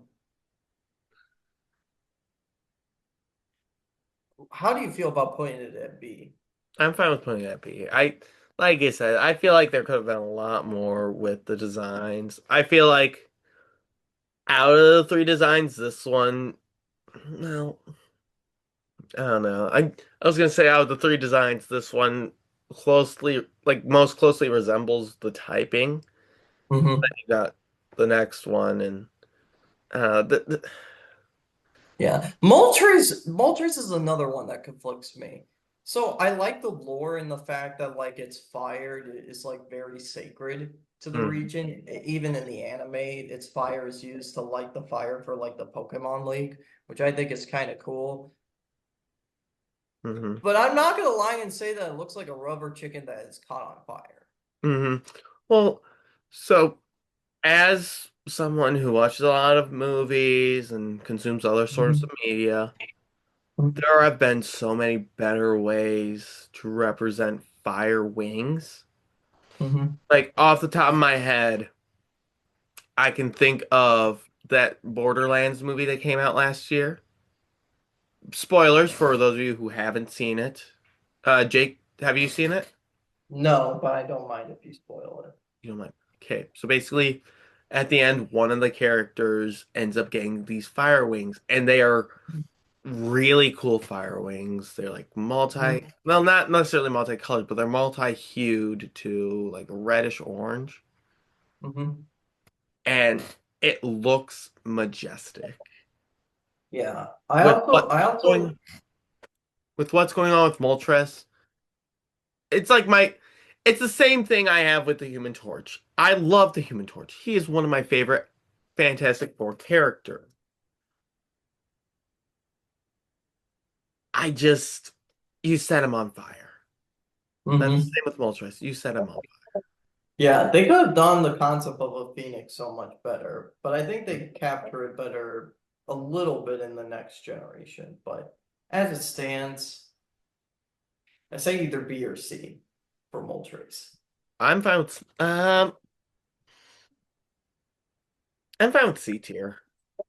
Yeah. Like I said, it's just the legendary birds could have been so much better. Like Articuno here is the best looking one, and Articuno to me is like the one that doesn't even look anything close to what the typing is. You got blue, but that could be ice, that could be water. Yeah. Yeah. All right. Now we're getting to the line that I know you have opinions about, as you've expressed in the past. Hmm. the Dragonite line. So starting off with Dratini. I really like Dratini. I mean, it's basic, but it's kind of cute. I'm willing to give it like a B tier. I'll agree. I'll agree with the B tier. Mm-hmm. Also, just putting this out now, like, why was this the only line that was Dragon type? And why did Lance have to rock like three of them in a row? Like, he had three Dragonites on his team. Because Lance was cool. Only cool people have a team. Lance, A bunch of and dragons. yet Lance defines as a Dragon type trainer, and yet he uses all flying types on his team. He should have been called Bird Keeper Lance. Yeah, well, since you told me that, Lance needs to be educated. There's a solid difference between a bird and a dragon. Yeah. All right. Dragonair. I think Dragonair gets an A because like it takes that slender design of Dratini and it looks kind of cool looking. I'll agree with that. I like how there's a little addition to the tail. I like how the color changes. Hmm. Yeah, I'd be Yeah. fine with that. I also like how you can fish for these Pokemon, which makes me wonder why these weren't water dragon types. I don't know. Yeah. Also, you can fish for Dragonite too. Even at a lower level too, although it is a rare encounter in Hmm. most cases. Speaking of Dragonite, though, so express your opinions of Dragonite first, because I think we might be torn on this one. Okay, so remember that argument I made with Magikarp and Gyarados? Mm-hmm. That argument goes out the window with Dragonite. How can you get an orange dragon that stands up, has four limbs and a tail, and honestly kind of looks looks like a full dragon? How does that come from something that looks more like a sea serpent with no hands, isn't even close to the orange color, in fact, is the polar opposite of that color, doesn't even have wings unless you count the ears? Like, there is nothing.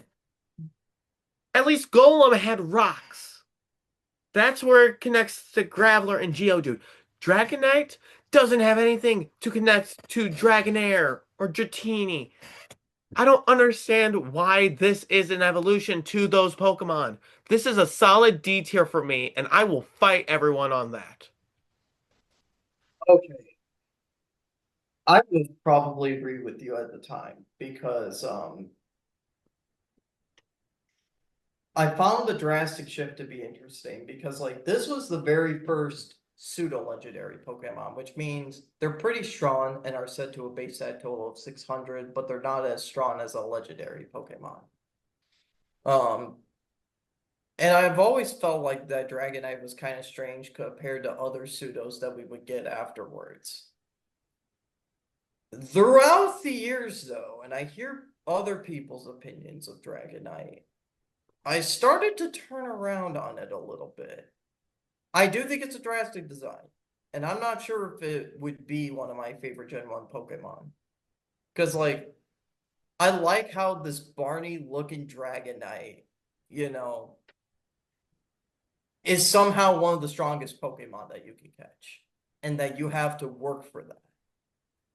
Again, it's like an extreme version of like Magikarp evolving into Gyarados. I still like Gyarados more, but like getting to Dragonite, getting to that level of like where Lance was at, like Lance, like it. I think one of the reasons he would be considered like a Dragon Master is because he was able to raise three Dragonite, have the time to raise three Dragonite just so that way he can screw you over. Hmm. Like, and the fact that it gets like strong hitting moves too, because Dragon type moves weren't that strong in Gen 1, but like it can learn Thunder Punch, it can learn Hyper Beam. Like this Pokemon can decimate you, and yet it's got that cute look. I love Pokemon that are cute looking and yet are super strong. A Goodra is one of those examples of a cute looking Pokemon that just is somehow strong. Hmm. So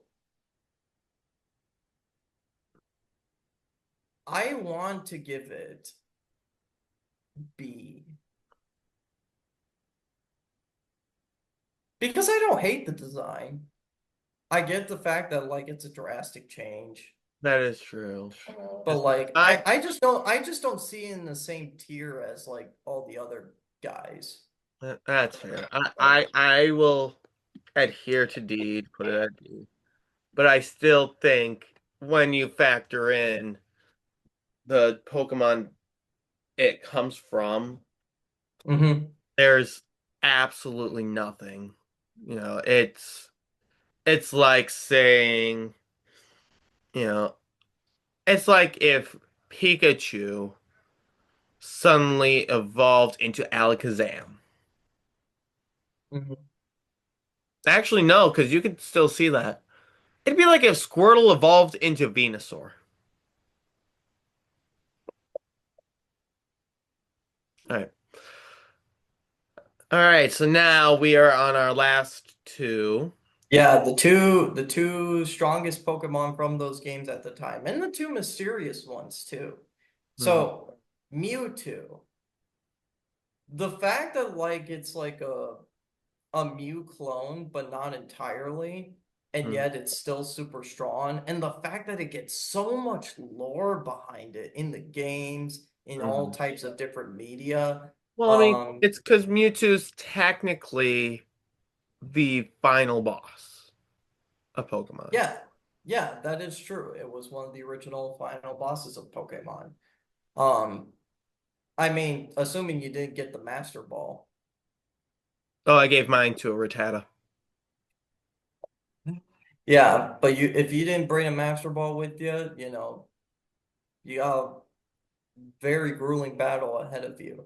But Hmm. like, I love the lore that it gets though in so many of the different types of media. Um, and just saying this now, I prefer Mewtwo over Mew because of that. I used to like Mew over Mewtwo, but Hmm. I think Mewtwo just has like so much mystery behind it, even though we know like how it's created. Hmm. Um, and yet it still has like it's still trying to figure out who it is though, because all we know it's the only one of its kind. Hmm. Yep. So because of that, and the fact that like it's a very powerful design, I say either A or S. I like S tier for Mewtwo. Mm-hmm. There's Pokemon that have, like, we have Pokemon that have, like, very simple designs that don't really show power. This one has, it, design wise, it is a little more on the simple side, but it is a drastic, simple, like, it's drastic with its simple design. It's And drastic it's kind of that whole, or shows the power. yeah, and it's kind of scary in the first movie too, Hmm. where it's just like I want to eliminate society because they treat Pokemon badly. Hmm. Um, and that other Pokemon don't agree with me, so that everyone dies. Yeah. Mew, I think Mew either gets A or B because like it's just a cute little guy. I And want to plus put it one. has because like it has its own mystery tacked onto it in the games because technically you can't catch it without doing a glitch in the game. You know, the Mew under the truck theory Hmm. type thing. That was the way of catching Mew without some type of distribution. But it can learn any move. It was probably the one Pokemon where it can learn any move from the games because I believe it's considered the DNA Pokemon. And the fact that like it was one of the last of its species, you Hmm. know, in terms of nature. And you know, have you seen Mew in the Mewtwo movie? Like Yes. it's just a fun little guy. Yeah. And then I want to bring up Pokemon Go again because that's, Hmm. at this point, that's my main exposure to Pokemon.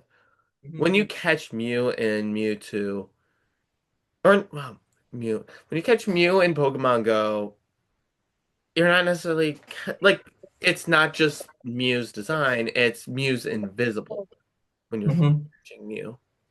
And I think something like that is pretty cool. Hmm. So, like I said, I would like to put Mew at A. Yeah, I'd be fine with that. All right. All right, we caught 151 Pokemon, and it was a very long and grueling process, but hey, we did it.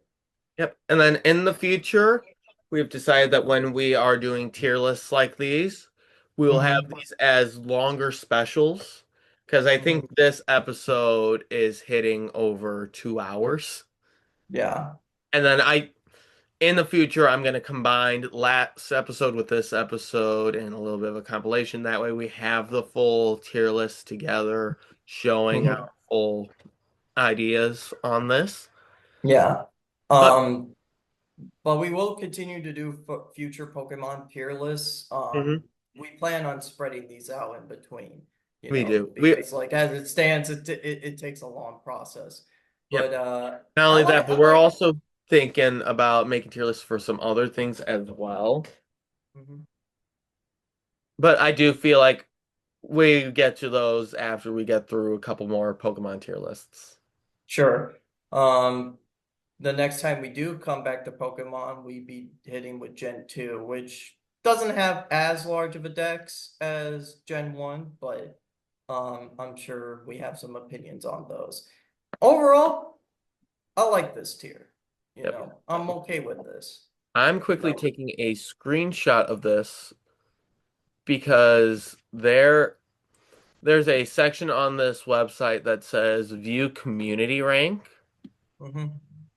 So I'm gonna take a quick screenshot of this, and I kind of want to look at the community rank since we have Yeah. a little bit of time left. Yeah. I don't take a look at community rankings that often, but like I mean, like I said, I yeah, figured. but that tier that we just did, it kind of defines Gen 1 for me. All right, so here's one of them, and I'll probably just stick Who with put Metapod a D tier? First of all, who put like, Graveler on D tier. man, y'all are mean. Um, and who put Kadabra on C tier? Like, Who put Z- look at S tier. Like, there's a lot of similarities. yeah. Why isn't Eevee on S tier? I think Eevee deserves S tier more than Jolteon. Honestly, a lot of the Pokemon that are on S tier or A tier deserve to be on S tier. And I don't think Blastoise is an S tier Pokemon. I'm No, sorry. that's not. Like, I don't think so. Um, and I mean, some of these do make sense. Like, I think Snorlax and Charizard get S tier. So does Arcanine. I don't think Ninetales though. That No. just doesn't sit right with me. Nidoking, I understand. Dragonite, I make an argument, but I also understand. Same with Pikachu. Hmm. Mew and Mewtwo, self-explanatory. Why is Zapdos S tier though? I just don't understand it. All right. But All right. Let's look at one more. one more community ranking, Yep. just to see how triggered we get. All right. So, oh wait, hold on. Oh, those are like different tier lists. Yeah, that makes sense. So, Um, all right, never mind. We'll just look at this one. yeah, it's It, man. it is drastically different. Yeah, it's drastically different from what we have. I guess they take overall tiers into consideration, but like, Yeah, but yeah, to me this feels a bit more balanced. To me, this defines Gen 1 for me because like I didn't want to be too mean to this gen because like, this was their first time doing something like this. And it was ambitious at the time, trying to catch as many monsters as you can in order to build a team or to complete the decks, right. challenge the league. Mm-hmm.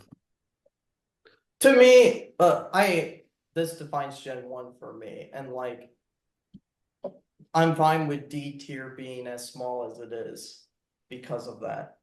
Hmm. But that also means the more that we get into these CD gens, the way more critical I'm gonna be. So I'm gonna be mean. Yep. So will I.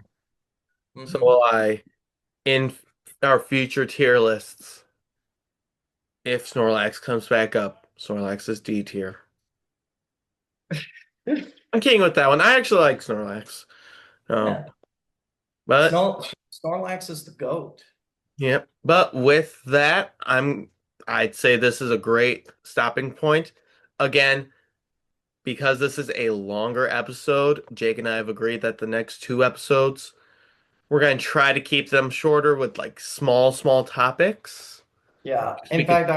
I already have a topic for next week that I would like to talk about. You already have a short topic for next week? Mhm. Alrighty, sounds like a plan. All right, and I just got the 10-minute warning. So, yeah, we've been recording because this goes by 40 minutes.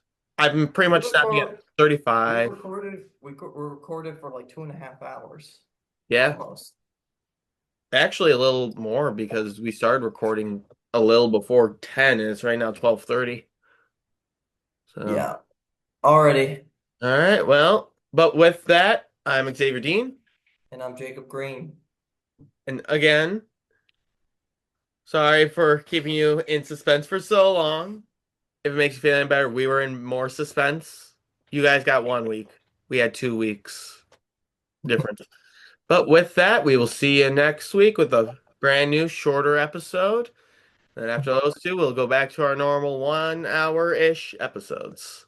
Mhm. But have a wonderful day. Stay safe. And remember, we are a safe space. I know the world's not where we want it to be. I know there's a lot of things going on. I know we're not necessarily going to talk about them in detail, but we are a safe space. Mhm. We're here to have fun. And and please take part in healthy discussion environments Exactly. because Please. we need a lot more of that. Exactly. Like if you notice, Jake and I didn't really agree on a lot. We Yeah, actually like didn't. We didn't agree on some things, and we were able to work through it. mhm. Yep. Oh, also, just remember, Dragonite should not be part of the Dragonair and Dragon or Dratini line to drastically change. Mhm. With that, have a wonderful day. Be true to who you are. Come back if you're feeling a little overwhelmed or stressed. Again, we'll try to keep it fun. And I think that's it. Have a good day.